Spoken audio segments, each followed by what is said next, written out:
എൻ്റെ പ്രിയപ്പെട്ടവരെ, നമ്മളിന്ന് വളരെ സീരിയസ് കാതലായ ഒരു വിശ്വാസ വിഷയം കൈകാര്യം ചെയ്യുകയാണ്. ഈ ആഴ്ചയിൽ വന്ന രണ്ട് സാക്ഷ്യങ്ങൾ, ഒന്ന് ജോ മേഴ്സിയുടെ സാക്ഷ്യവും കാഞ്ഞിരപ്പള്ളി, ഒന്ന് ആൽഫായുടെ സാക്ഷ്യവും തൃശ്ശൂർ. ഈ രണ്ട് സാക്ഷ്യങ്ങളൊരു കോമൺ ഫാക്ടറുണ്ട്. അവിടെ ഉടമ്പടി പുരോഗമന ജീവിതത്തിൽ എവിടെയോ വെച്ച് ഇവർക്ക് വിശ്വാസം പെട്ടെന്നിങ്ങനെ കൈമോശം വരുന്നത് പോലെ തോന്നും. അത് അവർക്ക് മാത്രമല്ല, നമുക്ക് എല്ലാവർക്കും തോന്നും. ഒരു പ്രത്യേക വിഷയത്തിന് വേണ്ടി നമ്മൾ പ്രാർത്ഥിച്ചുകൊണ്ടിരിക്കുമ്പോൾ അതിനൊരു അഡ്വാൻസ്, ഒരു പുരോഗതി ഉണ്ടായെന്ന് നമ്മൾ കരുതിക്കൊണ്ടിരിക്കുന്ന സമയത്ത് പെട്ടെന്നത് കൈമോശം വരുമ്പോൾ അതിൻ്റെ കൂടെ തന്നെ നമ്മുടെ വിശ്വാസവും പോകും. അതിൻ്റെ പ്രധാനപ്പെട്ട കാരണം വിഷയബന്ധിയായ വിശ്വാസമാണ് നമ്മൾ ഡെവലപ്പ് ചെയ്തെടുത്തിരിക്കുന്നത്. അത് ഒരു സീരിയസ് വിഷയമാണ്. വിശ്വാസം ഞാൻ മനസ്സിലാക്കിയെടുത്തോളൂ എല്ലാവർക്കും തന്നെ വിഷയബന്ധിയാണ്. അവിടെ വിശ്വാസത്തെ വിഷയവുമായിട്ട് ഘടിപ്പിച്ചിരിക്കുകയാണ്. ഇത് പക്ക നോൺസെൻസ് ആയിട്ടുള്ളൊരു സ്പിരിച്വാലിറ്റിയാണ്. നമ്മളൊരിക്കലും വിശ്വാസത്തെ വിഷയമായി കണക്ട് ചെയ്തരുത്. എന്താ കാരണം? വിശ്വാസം നമ്മൾ ആരിലാണ് വിശ്വസിക്കുന്നത്?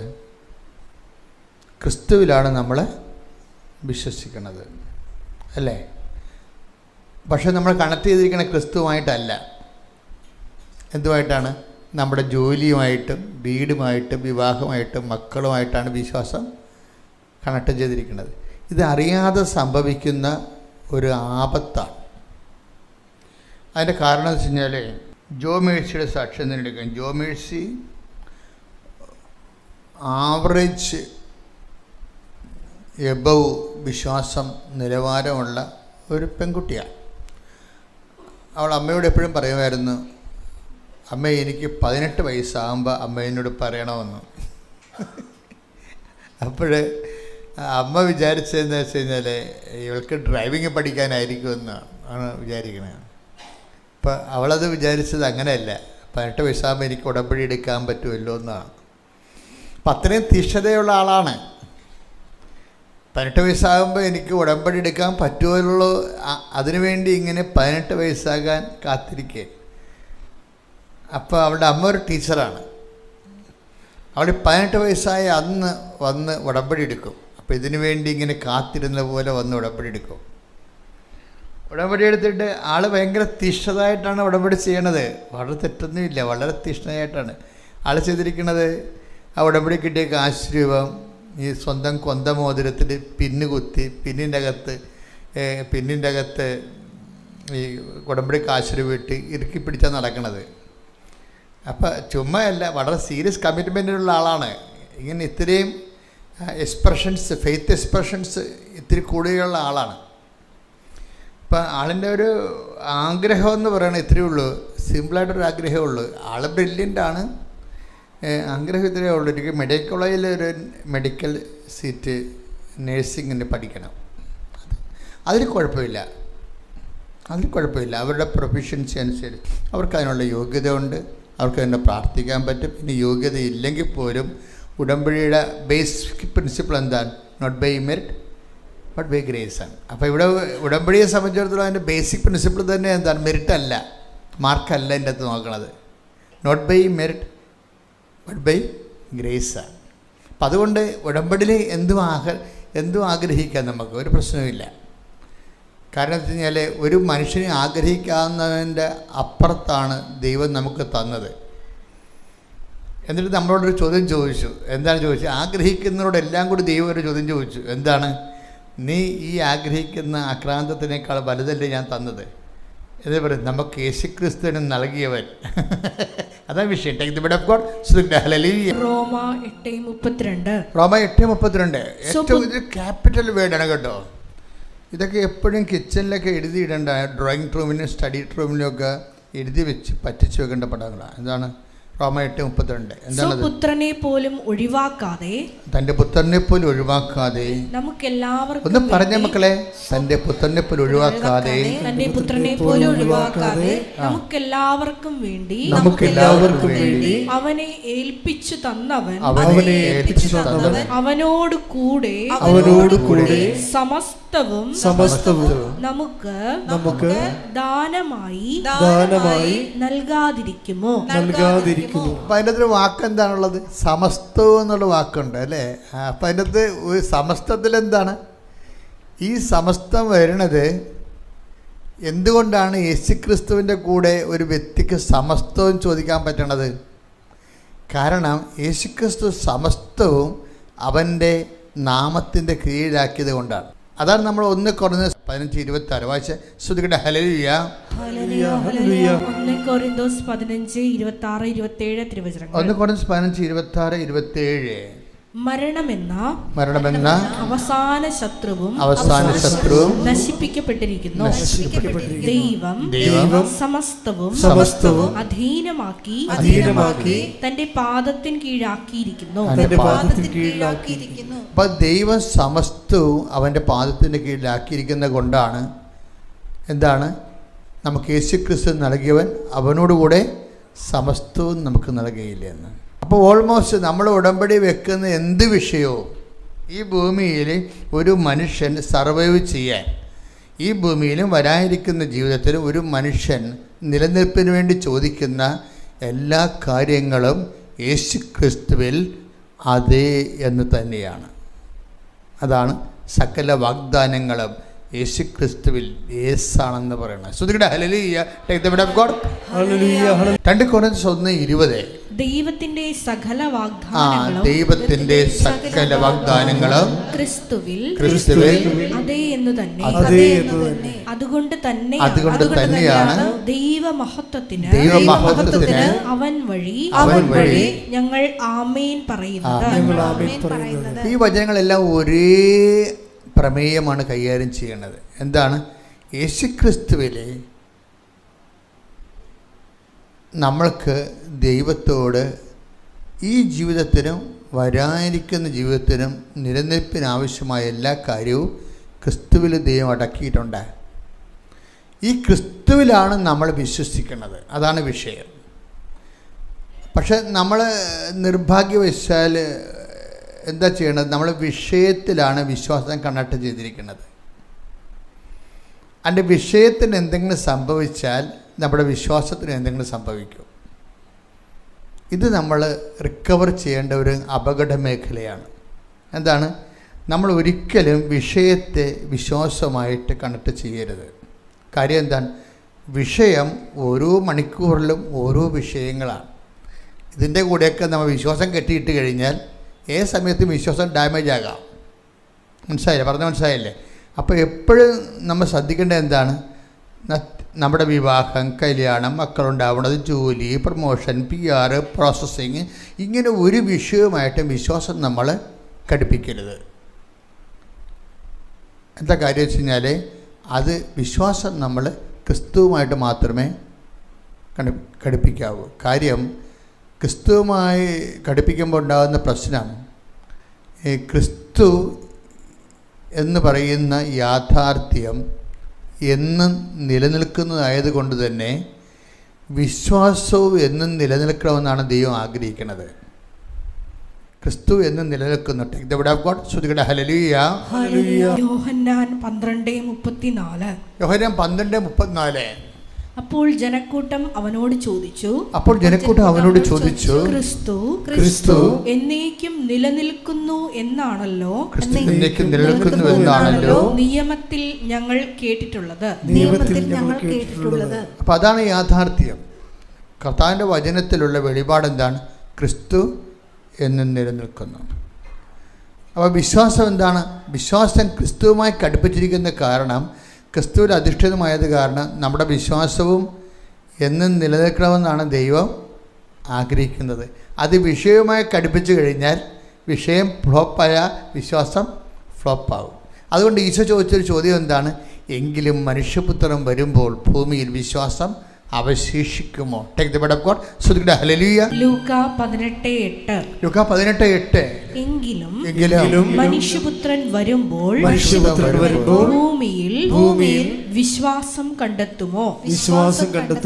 അപ്പോഴുള്ള വിഷയം എന്ന് വെച്ചാൽ എല്ലാ പീഡനങ്ങൾക്ക് ശേഷമാണ് ഈ മനുഷ്യപുത്രൻ വരണത്. അത് നിങ്ങൾ ഓർക്കരുത് ഈ സെക്കൻഡ് കമ്മിങ്ങിനെ കുറിച്ച് മാത്രമാണ് ഇങ്ങനെ പറയണത്. അങ്ങനെയല്ല. നമ്മുടെ ജീവിതത്തിലും കർത്താവിൻ്റെ വെളിപാടുണ്ടാകുന്നതും ഇടപെടലുണ്ടാകുന്നതും കുറച്ച് പരീക്ഷണങ്ങൾക്ക് ശേഷമായിരിക്കും. അതെപ്പോഴും നമ്മൾ ബോധം ഉണ്ടാകണം നമുക്കതിനെക്കുറിച്ച്. നമ്മുടെ ജീവിതത്തിലും ക്രിസ്തു അനുഭവം നമുക്ക് ഉണ്ടാകുന്നത് കുറച്ച് പരീക്ഷണങ്ങൾക്ക് ശേഷമായിരിക്കും. അപ്പോൾ ഈ പരീക്ഷയ്ക്ക് ശേഷം ക്രിസ്തു വരുമ്പോൾ ക്രിസ്തു നമ്മളിൽ നിന്ന് ഉദ്ദേശിക്കുന്നത് എന്താണ്, ആഗ്രഹിക്കുന്നത്? എങ്കിലും മനുഷ്യപുത്രൻ വരുമ്പോൾ എന്താണ്? ഭൂമിയിൽ വിശ്വാസം അവശേഷിക്കുമോ? അതാണ് വിഷയം. അപ്പോൾ അവസാനം അവശേഷിക്കേണ്ടത് നമ്മുടെ ഈ പരീക്ഷണങ്ങൾ രോഗമാകാം, ക്ഷീണമാകാം, സാമ്പത്തിക തകർച്ചയാകാം, എന്തെങ്കിലും നമ്മൾ പ്രാർത്ഥിക്കുന്ന വിഷയങ്ങൾക്ക് യാതൊരു പുരോഗതിയും ഇല്ലാത്ത അവസ്ഥയാകാം. ഈ പരീക്ഷണങ്ങളുടെ എല്ലാ അവസാനം എപ്പോഴായാലും ക്രിസ്തു വരും. പക്ഷേ എപ്പോഴും വരുന്നത് അതൊരു നാഷണൽ ഹൈവേ കൂടിയാണെന്ന് വരണമെന്ന് നിങ്ങൾ വിചാരിക്കരുത്. മിക്കവാറും പഞ്ചായത്ത് റോഡിൽ കൂടി ആയിരിക്കും വരണത്. പഞ്ചായത്ത് റോഡിൽ കുണ്ടും കുഴിയും വളവും തിരുവും കാടും യാതൊരു ട്രാഫിക്കും ഇല്ലാത്ത സ്ഥലത്തോട് ഞെരുങ്ങിയൊക്കെ വരും ക്രിസ്തു. ഒരിക്കലും നാഷണൽ ഹൈവേ കൂടി വരുമെന്ന് തോന്നില്ല. കാര്യം പീഡനങ്ങൾക്ക് ശേഷം എന്നാണ് പറയണത്. പീഡനങ്ങൾക്ക് ശേഷം എന്നാണ് പറയണത്. അപ്പോഴെപ്പോഴും വിശ്വാസത്തിൻ്റെ വില കൊടുത്തിട്ട് അവിടെ കിട്ടി ബോധിക്കണം.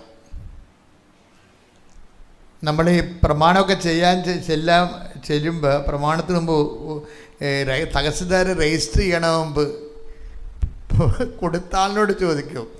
പറമ്പ് വാങ്ങിയ ആളിനോട് പറമ്പ് കൊടുത്താളിനോട് ചോദിക്കും, കിട്ടി ബോധിച്ചോ എന്ന് ചോദിക്കും. എന്താണ്? കാശ് നിങ്ങൾക്ക് കിട്ടിയോ? അപ്പോൾ എന്ന് പറഞ്ഞാൽ മാത്രമേ അയാൾ രജിസ്റ്റർ ചെയ്യത്തുള്ളത്. ഇതുപോലെ തന്നെയാണ് വിശ്വാസ ജീവിതത്തിലുള്ള വിഷയം. കിട്ടി ബോധിച്ചോ എന്ന് ചോദിക്കും. എന്താണ്? ഈ വിശ്വാസത്തിന് ക്രിസ്തുവിന് അനുകൂലമായ അത്രയും വില കിട്ടി ബോധിച്ചോ എന്നാണ് ചോദിക്കണത്. അത് പരമപിതാവിൻ്റെ ഒരു ചോദ്യമാണ്. പരമപിതാവാണല്ലേ രജിസ്റ്റർ കച്ചേരി ഇരിക്കണത്. അപ്പോൾ കിട്ടി ബോധിച്ചോ എന്ന് ചോദിക്കും. ഇപ്പോൾ ക്രിസ്തുവിനല്ല എനിക്ക് തരാൻ പോണത്. അതിന് ക്രിസ്തുവിനെ നിങ്ങൾക്ക് നേടാൻ വേണ്ടിയുള്ള സഹനങ്ങളെ കിട്ടി ബോധിച്ചോ എന്ന് ചോദിക്കും. അപ്പോൾ ഈ സംഭവം ഇതിന് പേയ്മെൻറ്റ് നടത്തിയതിന് ശേഷമാണ് ക്രിസ്തുവിന് നമുക്ക് കിട്ടണത്. പലപ്പോഴും ആദ്യകാലങ്ങളൊന്നും കുഴപ്പമില്ല, ജീവിച്ചു പോകാനുള്ള ആദ്യകാലങ്ങളിൽ വലിയ പ്രശ്നങ്ങളൊന്നുമില്ല.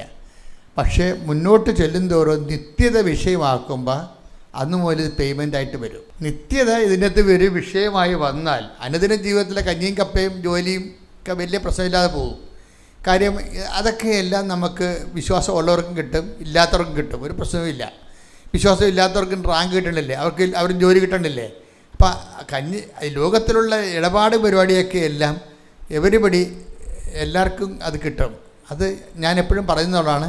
സന്താന പുഷ്ടിയുള്ളവരായി പെരുകി ഭൂമിയെ കീഴടക്കാൻ പറഞ്ഞപ്പോൾ ഇതിൻ്റെ അകത്ത് ജോലിയും വീടും വിവാഹം കുഞ്ഞുങ്ങളും എല്ലാം ഒരു കംപ്ലീറ്റ് പാക്കേജാണ്.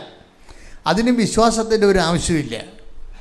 പക്ഷേ ക്രിസ്തുവിലൂടെ നേടിയെത്ത നിത്യരക്ഷയ്ക്ക് നിങ്ങൾ ആ പാഠത്തിലേക്ക് വരുമ്പോൾ പിന്നെ എല്ലാം പേയ്മെൻറ്റ് സീറ്റാണ്. കാര്യം എന്താ? എപ്പോഴും ഒരു സഹനം വന്നാൽ അപ്പോൾ ഓർത്തേക്കണം, ഒരു കാര്യമില്ലാതെ സഹനം വരൂ, ഒരു കാര്യം ഉണ്ടാകണ്ട. നിങ്ങൾ ഇപ്പം എന്താ വിഷയം? ഇപ്പം നിങ്ങൾ വളരെ വെള്ളം അടിക്കണില്ല, വേറെ ചുറ്റിക്കളികളൊന്നുമില്ല, മര്യാദയ്ക്ക് ജീവിക്കുന്നുണ്ട്, 10 മനുഷ്യനെ കണ്ടാൽ മനുഷ്യപ്പറ്റ് കാണിക്കുന്നുണ്ട്, ഇല്ലാത്തവനുമായിട്ടുള്ളത് പങ്കുവെക്കുന്നുണ്ട്. അങ്ങനെ വളരെ വെടിപ്പും മേനയോട്ട് ജീവിച്ചാലും പണി എട്ടിൻ്റെ കിട്ടുന്ന കാര്യത്തിൽ യാതൊരു സംശയമില്ല. അത് നിങ്ങൾ ക്രിസ്തുവിലേക്ക് വരുമ്പോൾ അറിയണം. അതെന്താ? ക്രിസ്തുവിനെക്കുറിച്ചുള്ള ആദ്യ അറിവ് എന്താ? നിഷ്കളങ്കനായാലും ശരി പണി കിട്ടുമെന്ന് തന്നെ എൻ്റെ അർത്ഥം. അതെന്താ കാര്യം? ഈശോ വല്ല തെറ്റും ചെയ്തിട്ടാണ് ഈ പങ്കപ്പാട് മുഴുവൻ അനുഭവിച്ചത്. അപ്പം തെറ്റ് ചെയ്യാതെ ഒരു പങ്കപ്പാട് വന്നു കഴിഞ്ഞാൽ അതിൻ്റെ പ്രതിഫലം ക്രിസ്തുവാണെന്ന് മനസ്സിലാക്കുന്നതിന് കോമൺ സെൻസ് മതി. ഒരു തെറ്റും ചെയ്യാതെ നിങ്ങൾക്കൊരു പങ്കപ്പാട് കിട്ടിയാൽ അതിൻ്റെ പ്രതിഫലം ക്രിസ്തുവാണെന്ന് മനസ്സിലാക്കണമെങ്കിൽ പരിശുദ്ധാത്മാവ് മാത്രം മതി. അച്ഛൻ പറഞ്ഞ മനസ്സിലായില്ലോ? അതുകൊണ്ട് ഒരിക്കലും ഞാനിങ്ങനെ പ്രാർത്ഥിച്ച് ജീവിച്ചല്ലോ, ഞാൻ പള്ളിയിൽ നിന്ന് മാറാതെ നടന്നല്ലോ, കുഞ്ഞുനാൾ പോലും ഞാൻ ചോദിച്ചതല്ലേ വെള്ളമടിക്കാത്തൊരു ഭർത്താവിനെ തരണമെന്ന്, എന്നിട്ട് ഇവൻ്റെ മൂക്ക് പിടി ഞാൻ മുന്നാഴി കിട്ടുമല്ല, എന്ത് ചതിയാണ് ദൈവം എന്നോട് ചെയ്തത്. You should not ask. നമുക്ക് ദൈവത്തോട് ഒന്നും ചോദിക്കാനുള്ള യാതൊരു പ്രൊവിഷനുമില്ല. എന്താ കാര്യം? നീ നിഷ്കളങ്കമായി ആദ്യമേ ചോദിച്ച ചോദ്യങ്ങളെല്ലാം ശരിയാണ്, അതെല്ലാം ദൈവം വരവിച്ചിരിക്കുന്നു. അതുകൊണ്ട് തന്നെയാണ് ഈ ഒരു ആളെ, ഈ അവതാരത്തെ നിനക്ക് തന്നിരിക്കുന്നത്. ഇനി എന്താണ്? ഇത് പേയ്മെൻറ്റ് സീറ്റാണ്. ഇനി ഇയാളെ വെച്ച് ക്രിസ്തുവിനെ നേടാൻ നോക്കണം. നീ ഈ ആളെ വെച്ചാണ് ക്രിസ്തുവിനെ നേടാൻ നോക്കേണ്ടത്. നിങ്ങളൊന്ന് ചിന്തിച്ച് നോക്കി, അമ്മയുടെ പ്രസവം, ഈ ദൈവം അനീതി കാണിക്കുന്ന ആളാണെങ്കിൽ തീർച്ചയായിട്ടും ഏറ്റവും കൂടുതൽ അനീതി കാണിച്ചിരിക്കുന്നത് അമ്മയോടാണ്. കാര്യം അപ്പയുടെ തിരുമനസ് പ്രകാരമാണ് പരിശുദ്ധാത്മാവിൽ അമ്മ ഗർഭം ധരിച്ചത്. പക്ഷേ ആ ഒരു പ്രസവത്തിന് പോലും ഒരു ചെറുവിരൽ അപ്പ അനക്കണില്ല. അത് കണ്ടാൽ മതി, നമുക്ക് കാര്യങ്ങളെല്ലാം ഒട്ടനെ മനസ്സിലാകും. ചിലർ പറയണത്, ചില ബൈബിൾ പണ്ഡിതന്മാർ പറയണത് അമ്മ വഴിയിലാണ് പ്രസവിച്ചതെന്നാണ് പറയണത്. വഴിയിലാണ് പ്രസവിച്ചത്. കാര്യം എന്താണ്?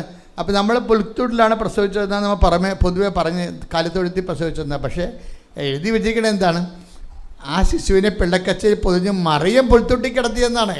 അപ്പോൾ വഴിയിലെങ്ങാണ്ട് പ്രസവിച്ചിട്ടാണ് കൊണ്ടുവന്ന് വഴിയരികെ കണ്ട പുൽത്തൊട്ടിയിൽ കൊണ്ടുവന്ന് കിടത്തിയത്. അപ്പോൾ ഇതിന് അപ്പായ്ക്ക് എന്തെങ്കിലും തരത്തിലുള്ള സഹായം ചെയ്ത് കൊടുക്കേണ്ടതല്ലേ? അപ്പക്ക് പണ്ട് മുതലുള്ള പരിപാടിയാണ് സഹായം ഒന്നും ചെയ്ത് കൊടുക്കാതെ. കുരിശക്കിടന്ന് നിലവിളിച്ചിട്ട് സഹായം കൊടുത്തില്ല, പിന്നെയാണ് നമുക്ക് തരാൻ പോണത്. കുരിശക്കിടന്ന് ഏലോയിൽ ലമ സബദ്ധാനി, എന്തുകൊണ്ട് നീ എന്നെ ഉപേക്ഷിച്ചും ചോദിച്ചിട്ട് സഹായം കൊടുത്തില്ല. അപ്പോൾ ഇതിൻ്റെ വിഷയം എന്ന് പറയുന്നത് ഈ കാര്യത്തിൽ ക്രിസ്തുവിനെ സംബന്ധിച്ചുള്ള നല്ല ജ്ഞാനമാണ്. എന്താണ് കാര്യം? ഐ കമൺ മൈ സ്പിരിറ്റ് എന്ന് പറയാൻ, ഞാൻ എൻ്റെ ആത്മാവിനെ സമർപ്പിക്കണമെന്ന് പറയാൻ, ക്രിസ്തുവിനെ സംബന്ധിച്ചിടത്തോളം നിത്യതയെക്കുറിച്ച് ആ നല്ല കള്ളൻ ആ വർത്തമാനങ്ങളൊക്കെ പറയുമ്പോഴേ നല്ല കള്ളനോട് സംസാരിക്കാൻ പറ്റത്തില്ല. കാര്യം നീര് വെച്ച ബോഡിയാണ്, നാക്കാണെ കുഴയാണ്, വെള്ളമെല്ലാം ഒലിച്ചുപോയി, രക്തത്തിന് പോലെ ഇപ്പം മഞ്ഞ വെള്ളമാണ് ബോഡിയിൽ നിന്ന് വരുന്നത്. തവളയെപ്പോലെ ഇങ്ങനെ കുരിശെ കിടക്കുകയാണ്, മുഴുവൻ മുള്ളും കുത്തിക്കയറ്റി കിടക്കുകയാണ്.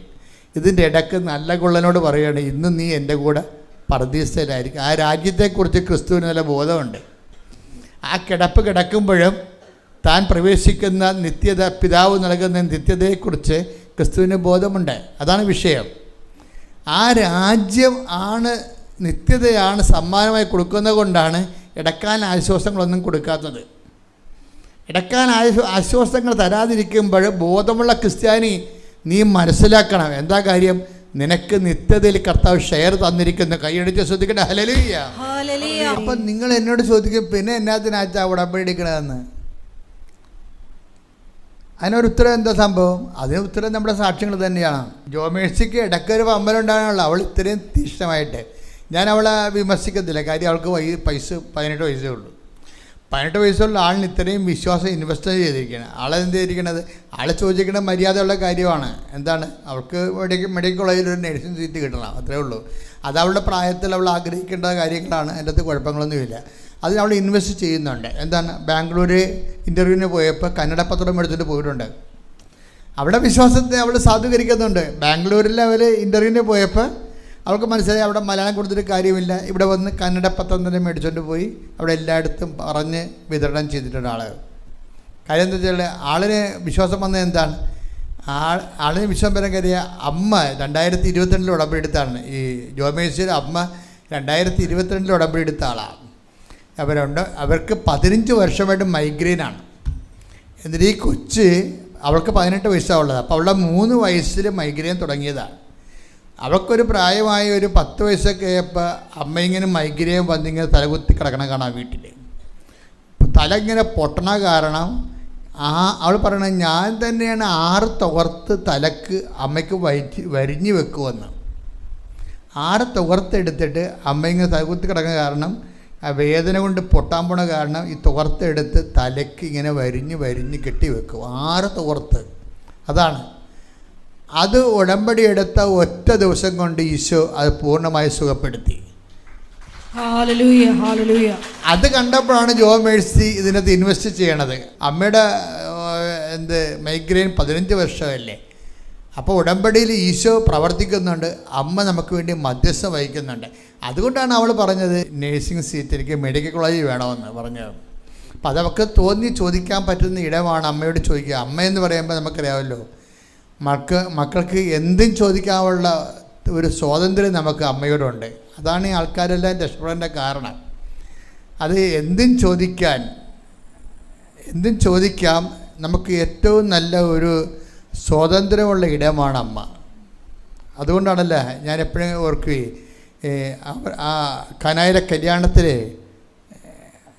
അമ്മ ആ ഭവനത്തിൽ വരുമ്പോൾ അവിടെ ഒരു ഇല്ലായ്മ കാണുന്നിട്ട് അമ്മ ഉടനെ ആ ഇല്ലായ്മ, ആ ഒരു വിഷയം മുഴുവനും അത് ആ കുടുംബത്തിലേക്ക് യേശുവിനെ തേടിപ്പിടിക്കണമുണ്ട്. കൂട്ടത്തിൽ നിന്ന് യേശുവിനെ തിരക്കിയെടുത്ത് തേടിപ്പിടിച്ച് ഈ വിഷയം അവിടെ അവതരിപ്പിക്കുന്നു. അമ്മ നമ്മൾ വിചാരിച്ചതിനേക്കാളും ഈ ജീവിത പ്രശ്നങ്ങളോട് പെട്ടെന്ന് പോസിറ്റീവായിട്ട് റെസ്പോണ്ട് ചെയ്യുന്നു. ആ കുടുംബത്തിൻ്റെ ആ വിഷയത്തെ സ്വന്തമായിട്ട് ഏറ്റെടുത്തിട്ട് യേശുവിനെ തേടിപ്പിടിച്ച് ആ വിഷയം യേശുവിനെ ഏൽപ്പിക്കുന്നതാണ്. അത് ഒരു വല്ലാത്തൊരു സംഭവമാണ്. കാനായിലെ കല്യാണത്തിൽ ഇത്രയും ഇന്ധനമുണ്ടെന്ന് ഞാൻ ഒരിക്കലും വിചാരിച്ചത്. ഇത് ഡിഗ് ചെയ്യും തോറും നമുക്ക് ഖനികൾ, സ്വർണ്ണം ഇങ്ങനെ കുഴിച്ചെടുക്കണ പോലെയാണ് കാനായിലെ പ്രമേയം വരണത്. യേശുവിനെ തേടിപ്പിടിച്ചിട്ട് ഈ ലോകത്ത് അമ്മ ഉയർത്തുന്ന ശ്ലോകമുണ്ട്. എന്താണ് ശ്ലോകം? നിങ്ങൾക്ക് സങ്കടങ്ങളോ വേദനകളോ ഇല്ലായ്മകളോ വന്നാൽ receive Jesus Christ and gets pacified. അപ്പോൾ നിങ്ങൾക്ക് ലോകത്തിൽ ആശ്വാസം പ്രാപിക്കാൻ യേശുവെ ആണ് അതിൻ്റെ മാർഗമെന്നുള്ള ബാനർ, സ്ലോഗൻ ഉയർത്തുന്നത് അമ്മയാണ്. ആദ്യമായിട്ടും യേശുവിനെ receive Jesus Christ and get saved എന്നുള്ള വലിയ ശ്ലോകം പ്രേക്ഷിത പ്രവർത്തനത്തിൻ്റെ എക്കാലത്തെ ആത്മരക്ഷയുടെയും ഭൗതിക ദൈവ സമാശ്വാസത്തിൻ്റെ സ്ലോഗൻ ഉയർത്തുന്നത്. യേശുവിനെ തേടിപ്പിടിക്കൂ, കുടുംബത്തെ രക്ഷിക്കൂ എന്ന് പറയുന്നത് ആരാണ്? അമ്മയാണ്. പ്രാർത്ഥിക്കുക. കർത്താവായ ദൈവമേ, അമ്മയുടെ വഴികൾ പിന്തുടർന്നുകൊണ്ട് ജീവിത പ്രതിസന്ധികളിലെ ക്രിസ്തുവിനെ കക്ഷിയാക്കാൻ ആവശ്യമായ ആധ്യാത്മിക പക്വതയിലേക്ക് ഞങ്ങളെ വളർത്തണമേ, ഉയർത്തണമേ. ശ്രുതികട ഹല്ലേലൂയ.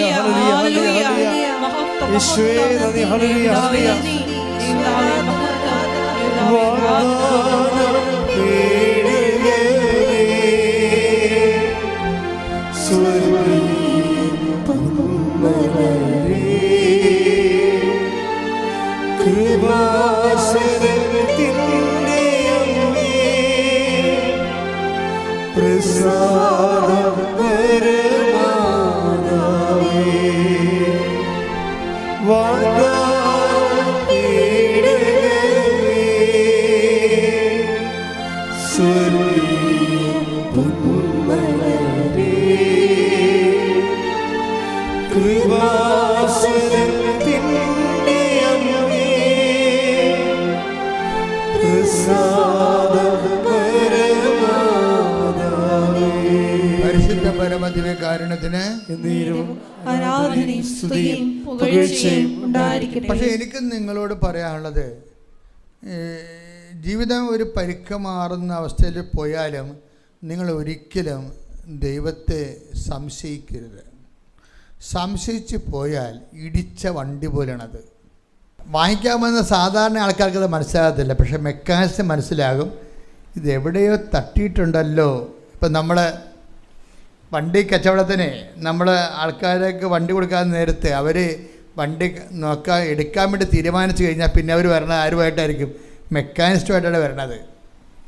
അവർ വണ്ടി തട്ടി പൊക്കിയൊക്കെ ബാറ്ററി പൊക്കി നോക്കി അവിടെയൊക്കെ നോക്കിയിട്ടും കുലുക്കി നോക്കും. അവർ വണ്ടി ഇങ്ങനെ ഇട്ട് ആട്ടി നോക്കും. ഇത് മെക്കാനിസ്റ്റ് പറയും എവിടെയോ ഒന്ന് തട്ടിയിട്ടുണ്ടല്ലോ എന്ന് പറയും. ഒന്നിടിച്ചിട്ടുണ്ട്. അപ്പം തന്നെ പോയി 10,000 രൂപ. അപ്പം തന്നെ പോയി. ഒന്നിടിച്ചിട്ടുണ്ടെന്ന് പറയുമ്പോൾ തന്നെ 10,000 രൂപ പോയി. അതെന്താ പറഞ്ഞത്? ഒന്നിടിച്ചിട്ടുണ്ടെന്ന് പറഞ്ഞാൽ അത്രയും നേരം പറഞ്ഞിട്ടില്ല. മെക്കാനിസ്റ്റ് വന്നപ്പോഴാണ് പറയണത് ഒന്ന് ഇടിച്ചിട്ടുണ്ടെന്ന് പറയും. അപ്പോൾ ഉടനെ എന്താ പറയും? അപ്പം തന്നെ 10,000 രൂപ പോയി. നിങ്ങളെ കണ്ടാൽ ഒന്നിടിച്ചിട്ടുണ്ടെന്ന് പറഞ്ഞാൽ 10,000 രൂപ പോകും. വിശ്വാസത്തിൻ്റെ അകത്ത് ഡാമേജ് ഉണ്ടാക്കാതിരിക്കാൻ നോക്കണം. എപ്പോഴെങ്കിലും ഒരു വട്ടം സംശയിച്ചാൽ 10,000 രൂപ പോകും. അതാണ് വിഷയം. അതിപ്പോൾ ഈ ജോമേരിക്ക് സംഭവിച്ചിരിക്കുന്നത് അതാണ്. ജോമേരി വിശ്വാസത്തിലെല്ലാം ഓക്കെയാണ്. അവൾ പറഞ്ഞ് മെഡിക്കൽ കോളേജിൽ അഡ്മിഷൻ കിട്ടിയില്ല എന്ന് പറഞ്ഞപ്പോൾ അവൾ പറഞ്ഞത് എൻ്റെ കോൺഫിഡൻസ് പോയെന്നാണ് പറഞ്ഞത്. മതി, വണ്ടി ഇടിച്ച് എൻ്റെ കോൺഫിഡൻസ് പോയി. അത് പ്രഖ്യാപിച്ചോള് എൻ്റെ കോൺഫിഡൻസ് പോയെന്ന്. ഒരിക്കൽ നമ്മൾ വിശ്വാസം വെക്കുമ്പോൾ നമ്മൾ വെക്കുന്ന വിഷയത്തിന് പുരോഗതി ഇല്ലെങ്കിൽ അത് ദൈവത്തിനിട്ട് പണി കൊടുക്കണ പോലെ പറഞ്ഞു കഴിഞ്ഞാൽ തീർച്ചയായിട്ടും വണ്ടി ഇടിച്ച പോലെയാവും. അയ്യോ, ഈ ആൾക്കാർക്കെല്ലാം പറ്റിക്കുന്ന അബദ്ധം അതാ. വിശ്വാസം കൊണ്ടുപോകുന്ന വിഷയവുമായിട്ട് ഘടിപ്പിക്കും. ഈശോയുമായിട്ടല്ല ഘടിപ്പിക്കണത്. വിശ്വാസത്തെ വീട്, ജോലി, വിവാഹം, പെൻഷൻ, പ്രോസസ്സ്, PR എന്നും പറഞ്ഞുകൊണ്ട് വിശ്വാസത്തെ അതുമായിട്ട് ഘടിപ്പിക്കും. എന്നിട്ട് അതിന് ഡാമേജ് ഉണ്ടാക്കുമ്പോൾ വിശ്വാസത്തിന് ഡാമേജ് ആകും. അപ്പോൾ എന്നാ പറയും? മെക്കാനിസം വന്ന് നോക്കുമ്പോൾ ഒന്ന് തട്ടിയിട്ടുണ്ടല്ലോ എന്ന് പറയും. അപ്പോൾ നിൻ്റെ മൂല്യം പോയി. നിൻ്റെ മൂല്യം 10,000 രൂപ താഴെ പോയി. അത് പക്ഷേ എപ്പോഴും ഈ നിങ്ങൾ വിഷയങ്ങൾ വാട്ട് ഹാപ്പൻസ്, ഈ ലോകത്ത് ഒരു വിഷയത്തിലേക്ക് നമ്മൾ എത്തിച്ചേരുന്ന മുമ്പ് കുറേ ട്രയൽ ആൻഡ് എററൊക്കെ ഉണ്ടാവും വിശ്വാസത്തിലെ. പക്ഷേ ആ ട്രയൽ ആൻഡ് എററിലൂടെ അതിൻ്റെ ഇടയ്ക്ക് നമ്മൾ ദൈവത്തെ മിസ് ചെയ്യാതിരിക്കാൻ പ്രത്യേകം നോക്കണം. ദൈവവും വിഷയവുമായിട്ട് കണക്ട് ചെയ്യരുത്. ഈ ഉടമ്പടിക്കാരുടെ ഒരു മിസ്റ്റേക്ക് ഞാൻ നോക്കിയിട്ട് അവർ ഇൻറ്റൻഷനെയും ഫെയ്ത്തുമായിട്ട് കണക്ട് ചെയ്യും. നിങ്ങൾക്കറിയാവില്ല, intention by itself is ultimate intention എന്താണ്? ജീസസ് ക്രൈസ്റ്റാണ്, ക്രിസ്തുവാണ്. ഈ നമ്മൾ ജീവിത പ്രതിസന്ധികളിലൂടെ ദൈവത്തെ അവലംബിച്ചുകൊണ്ട് നേടാൻ ശ്രമിക്കുന്നതിൻ്റെ അവസാനത്തിൻ്റെ പേരെന്താണ്? Jesus Christ. അവസാനം എന്താ? Jesus Christ. അപ്പോൾ നമ്മൾ ഈ പല നേട്ടങ്ങൾ നേടിയാലും ഈ നേട്ടങ്ങളെല്ലാം use and throw and waste and ഫയറാണ്. പക്ഷെ അതിനപ്പുറത്ത് നമ്മൾ ഇതൊന്നും ഈ തീ പിടിക്കാത്ത ഒരു ദൈവാനുഭവം എന്ന് പറയുന്നത് നീ ക്രിസ്തുവിൽ നേടിയ കൃപകൾ മാത്രമാണ്. അതുകൊണ്ട് നീൻ്റെ ഈ അനുഗ്രഹം നേടാൻ വേണ്ടിയുള്ള പാച്ചിലിൽ ക്രിസ്തുവിനെ മിസ് ചെയ്യാതിരിക്കാൻ വേണ്ടി ബോധപൂർവമായ ശ്രമം ഉണ്ടാകണം. ശ്രുതികട്ടെ ഹല്ലേലൂയ. ജോമേഴ്സി ഇങ്ങനെ പെട്ടെന്ന് തട്ടിയെങ്കിലും കർത്താവിൻ്റെ രീതി അനുസരിച്ച് കർത്താവ് ചെയ്യാനുള്ള കാര്യങ്ങൾ കൃത്യമായിട്ട് ചെയ്യും. പിന്നീട് റിസൾട്ട് വന്നപ്പോൾ എന്താണ് ചെയ്തത്? അവൾക്ക് 94% മാർക്കാണ് ഉള്ളത്. എന്ത് ചെയ്ത്? ഈ സെൻറ്റ് ജോൺസിൽ തന്നെ ഈശോ അവൾക്ക് അഡ്മിഷൻ വാങ്ങിച്ചു കൊടുക്കും. കാര്യം എന്താണ്? അവളോട് സംസാരിക്കാൻ ആ പ്രായത്തിൽ അങ്ങനെ സംസാരിച്ചാലും മനസ്സിലാകത്തുള്ളൂ. അതാണ് വിഷയം. അവളുടെ പ്രായത്തിന് അങ്ങനെ സംസാരിച്ചാലേ അവൾക്ക് മനസ്സിലാകത്തുള്ളൂ. അതുകൊണ്ട് ആ പിടിവാശിയിൽ കർത്താവ് നിന്ന് കൊടുത്തു. ആ പറഞ്ഞ കോളേജിൽ തന്നെ അഡ്മിഷൻ കൊടുത്തു ശരിക്കും. പക്ഷേ ഒരു പ്രോബ്ലം എന്ന് വെച്ച് കഴിഞ്ഞാൽ ഈ തട്ട് വന്നിരിക്കുന്ന സാധനം ഈ വണ്ടി ഉള്ളിടത്തോളം കാലം തന്നെ നിലനിൽക്കും. അത് റിപ്പയർ ചെയ്യാൻ പറ്റത്തില്ല. ഇത് നിരന്തരമായൊരു, അതായത് ഇനി ഇതിൻ്റെ ഒരു മാർഗം, വിശ്വാസത്തിൽ എവിടെയെങ്കിലും ഒരു തട്ടുകേട് കിട്ടിക്കഴിഞ്ഞ് നമ്മൾ ദൈവത്തിന് ഒരു കോൺഫിഡൻസ് അല്ലെന്ന് പറഞ്ഞാൽ പിന്നീട് നമ്മൾ ചെയ്യണത് ഒന്നും കൈപ്പറ്റാതെ വിശ്വാസം മാത്രം ഇൻവെസ്റ്റ് ചെയ്തിട്ടുള്ള പുതിയ പ്രോജക്റ്റ് എടുക്കണം. അതേ ഇതിൻ്റെ മാർഗമുള്ളൂ. ഞാനൊരു ആധ്യാത്മിക ശുശ്രൂഷകൻ എന്ന രീതിയിൽ നിങ്ങൾക്ക് നൽകുന്നൊരു ഉപദേശമാണ്. ഇൻ കേസ് എവിടെയെങ്കിലും ഇതുപോലെ നിങ്ങൾ വല്ല പൊട്ടത്തറയും വിളിച്ച് പറഞ്ഞ് വിശ്വാസം വണ്ടി ഡാമേജ് ആക്കിയിട്ടുണ്ടെങ്കിൽ പിന്നെ ഉള്ളൊരു മാർഗമെന്ന് പറയണത് നമ്മൾ ദൈവത്തോട് ഒന്നും കൈപ്പറ്റാതെ വിശ്വാസം ഇൻവെസ്റ്റ് ചെയ്യണം. കാര്യം ഈശോ പറയണത് എന്താ പറഞ്ഞത്? എങ്കിലും മനുഷ്യപുത്രൻ വരുമ്പോൾ നിങ്ങൾക്ക് ബാങ്ക് ബാലൻസ് ഉണ്ടാകുമോ എന്നല്ല ചോദിച്ചിരിക്കണത്. മനസ്സിലായ? എങ്കിലും മനുഷ്യപുത്രൻ വരുമ്പോൾ നിങ്ങൾക്ക് ആരോഗ്യം ഉണ്ടാകുമോ എന്നല്ല ചോദിച്ചിരിക്കണത്. എങ്കിലും മനുഷ്യപുത്രൻ വരുമ്പോൾ നിങ്ങളുടെ വീട് വലിയ ബംഗ്ലാവ് പോലെ ഇരിക്കുമോ എന്നല്ല ചോദിച്ചിരിക്കണത്. എങ്കിലും മനുഷ്യപുത്രൻ വരുമ്പോൾ എന്താണ്? നിങ്ങൾ സൗഖ്യമായി കണ്ടെത്തുമോ എന്നല്ല ചോദിച്ചിരിക്കണത്. എങ്കിലും മനുഷ്യപുത്രൻ വരുമ്പോൾ ഈ സൗഖ്യത്തിനും വീടിനും ജോലിക്കും ജീവിതത്തിനും അപ്പുറത്ത് ദൈവം കാണുന്ന തിരുശേഷിപ്പുണ്ട്. അതാണ് വിശ്വാസം. കൈയടിച്ച് സ്തുതിക്കട്ടെ ഹല്ലേലൂയ. ലുക്കാ 18:8. ഇത് വളരെ സൂക്ഷിക്കണം. ഇന്നത്തെ ഒരു തീമാണിത്. ലൂക്ക 18:8 എന്താണ്? എങ്കിലും മനുഷ്യപുത്രൻ വരുമ്പോൾ ഭൂമിയിൽ വിശ്വാസം കണ്ടെത്തുമോ? വിശ്വാസമാണ്. വിശ്വാസത്തിൻ്റെ ഫലങ്ങളല്ല ചോദിക്കണത്. വീട്, ജോലി, വിവാഹം, നിങ്ങളുടെ PR, പെൻഷൻ, ഇങ്ങനെയുള്ള പരിപാടികൾ അതൊന്നും അല്ല ചോദിക്കുന്നത്. ഇതൊന്നും ഇല്ലെങ്കിലും നിങ്ങളുടെ വിശ്വാസം അവശേഷിച്ചിട്ടുണ്ടാകുമോ? ഇങ്ങനെ ഒന്നുമില്ലാതെ ഒന്നും നേടാതെ അവശേഷിക്കുന്ന വിശ്വാസത്തിന് എല്ലാം നേടിയതിനേക്കാൾ വരെയാണ്. കൈയടിച്ച് ശ്രദ്ധിക്കട്ടെ. ഹല്ലേലൂയ. ഇതിന് പാരലായിട്ട് പറയാവുന്നൊരു സാക്ഷ്യം ഈ ആഴ്ച സംഭവിച്ചത് ആൽഫിയയുടെ സാക്ഷ്യമാണ്. ആൽഫയും ഇതുപോലെയുള്ള ഒരേ ഇതേ ലെവലിലുള്ള സാക്ഷ്യമാണ്. ആൽഫിയയും ഹസ്ബൻഡും ഷാർജയിൽ താമസിക്കുകയാണ്. ആൽഫിയ ആദ്യമേ കൃപാസനത്തിൽ വലിയ വിശ്വാസമൊന്നും ഇല്ലാത്ത ആളാണ്. കാര്യം അവർ വിശ്വാസം കൃപാസനം സാധാരണ ഒരു ധ്യാനകേന്ദ്രം പോലെ അല്ലല്ലോ. ഇവിടെ മനുഷ്യന്മാർ എല്ലാത്തരം മനുഷ്യരും, എല്ലാ ജാതിക്കാരും, എല്ലാ മതക്കാരും, എല്ലാ വിഷയങ്ങൾക്ക് വേണ്ടി അടിസ്ഥാനപ്പെടുത്തുന്ന ഒരു സങ്കേതമാണ്. അപ്പം അതുപോലെ ദൈവം എല്ലാ ദിവസവും അനുഭവ സാക്ഷ്യങ്ങൾ അതുപോലെ ഉണ്ട്. അപ്പോൾ ഇവിടെ ഒന്നും വരാത്ത ആൾക്കാർക്ക് ഇതെന്തോ കച്ചവടമാണ്, തട്ടിപ്പാണെന്നൊക്കെ ബോധം. അങ്ങനെ സാത്താൻ ആ രീതിയിൽ ഒരു പണിയൊക്കെ എടുക്കുന്നതുകൊണ്ട് ഞങ്ങൾ അതിനകത്തൊന്നും മൈൻഡ് ചെയ്യണില്ല. എന്താ കാര്യം? ഞങ്ങളെ സംബന്ധിച്ചിടത്തോളം ഏൽപ്പിച്ച ജോലി പൂർത്തിയാക്കുക മാത്രമേ ഞങ്ങൾക്ക് ഉദ്ദേശമുള്ളൂ. ഏൽപ്പിച്ച ജോലി എന്താണെന്ന് നമുക്കറിയാം. എന്താണ്? അമ്മയുടെ പ്രത്യക്ഷീകരണമാണ്. അമ്മയുടെ പ്രത്യക്ഷീകരണമാണ് ഏൽപ്പിച്ച ജോലി. ആ പ്രത്യക്ഷീകരണത്തിൻ്റെ ആ സന്ദേശത്തെ കൈമാറുന്നതിന് വേണ്ടിയാണ് ദൈവം ഉടമ്പടി തന്നിരിക്കുന്നത്. ഉടമ്പടിയിലെ സാക്ഷ്യങ്ങൾ കൊണ്ട് ഞാൻ നിങ്ങളോട് എപ്പോഴും സാക്ഷ്യം പറയുമെന്ന് പറയാൻ കാര്യം, അമ്മയുടെ പ്രത്യക്ഷീകരണത്തിൻ്റെ സാക്ഷിയായിട്ടാണ് നിങ്ങളെ. ഇപ്പം ഈ ദിവസങ്ങളിൽ ഷൈല ടോജോ എന്ന് പറഞ്ഞൊരു ചേച്ചി ഒരു സാക്ഷ്യം പറഞ്ഞപ്പോൾ അവർക്ക് നല്ല ബോധമുണ്ട്. ഷൈല ടോജോ തുടങ്ങണ സാക്ഷ്യം തന്നെ എന്താണ്? അമ്മയുടെ പുണ്യഭൂമിയിലെത്തി അമ്മയുടെ പ്രത്യക്ഷീകരണത്തിന് എന്നെ സാക്ഷിയാക്കിയതിനെ ഞാൻ നന്ദി പറയുന്നു. കണ്ടാ തുടങ്ങും. അപ്പം തന്നെ അഭിഷേകമായ സാക്ഷ്യം. അമ്മയുടെ പുണ്യഭൂമിയിലെത്തി അമ്മ പ്രത്യക്ഷപ്പെട്ടതിൻ്റെ സാക്ഷിയാകാൻ കഴിഞ്ഞതിൽ ഞാൻ നന്ദി പറയുന്നു. ഇപ്പം ആൾക്കാർക്ക് എല്ലാവർക്കും തന്നെ ബോധമുണ്ട്. എന്താണ്? ഇവിടെ നടക്കുന്ന എല്ലാ സാക്ഷ്യങ്ങളും എന്തിൻ്റെ സാക്ഷ്യമാണ്? ഒരു കരിസ്മാറ്റിക് ധ്യാനകേന്ദ്രത്തിൻ്റെ സാക്ഷ്യങ്ങളല്ല. പിന്നെന്താണ്? അമ്മയുടെ സമയഘടികാരം നെഞ്ചിൽ ചേർത്തി 10:8 സൂചി കാണിച്ച് ദുരന്തം ഉണ്ടാകുമെന്ന് പ്രാർത്ഥിക്കണമെന്ന് 2004 ഡിസംബർ 7 ഉച്ചയ്ക്ക് 2:30 മണിക്ക് പറഞ്ഞ അമ്മയുടെ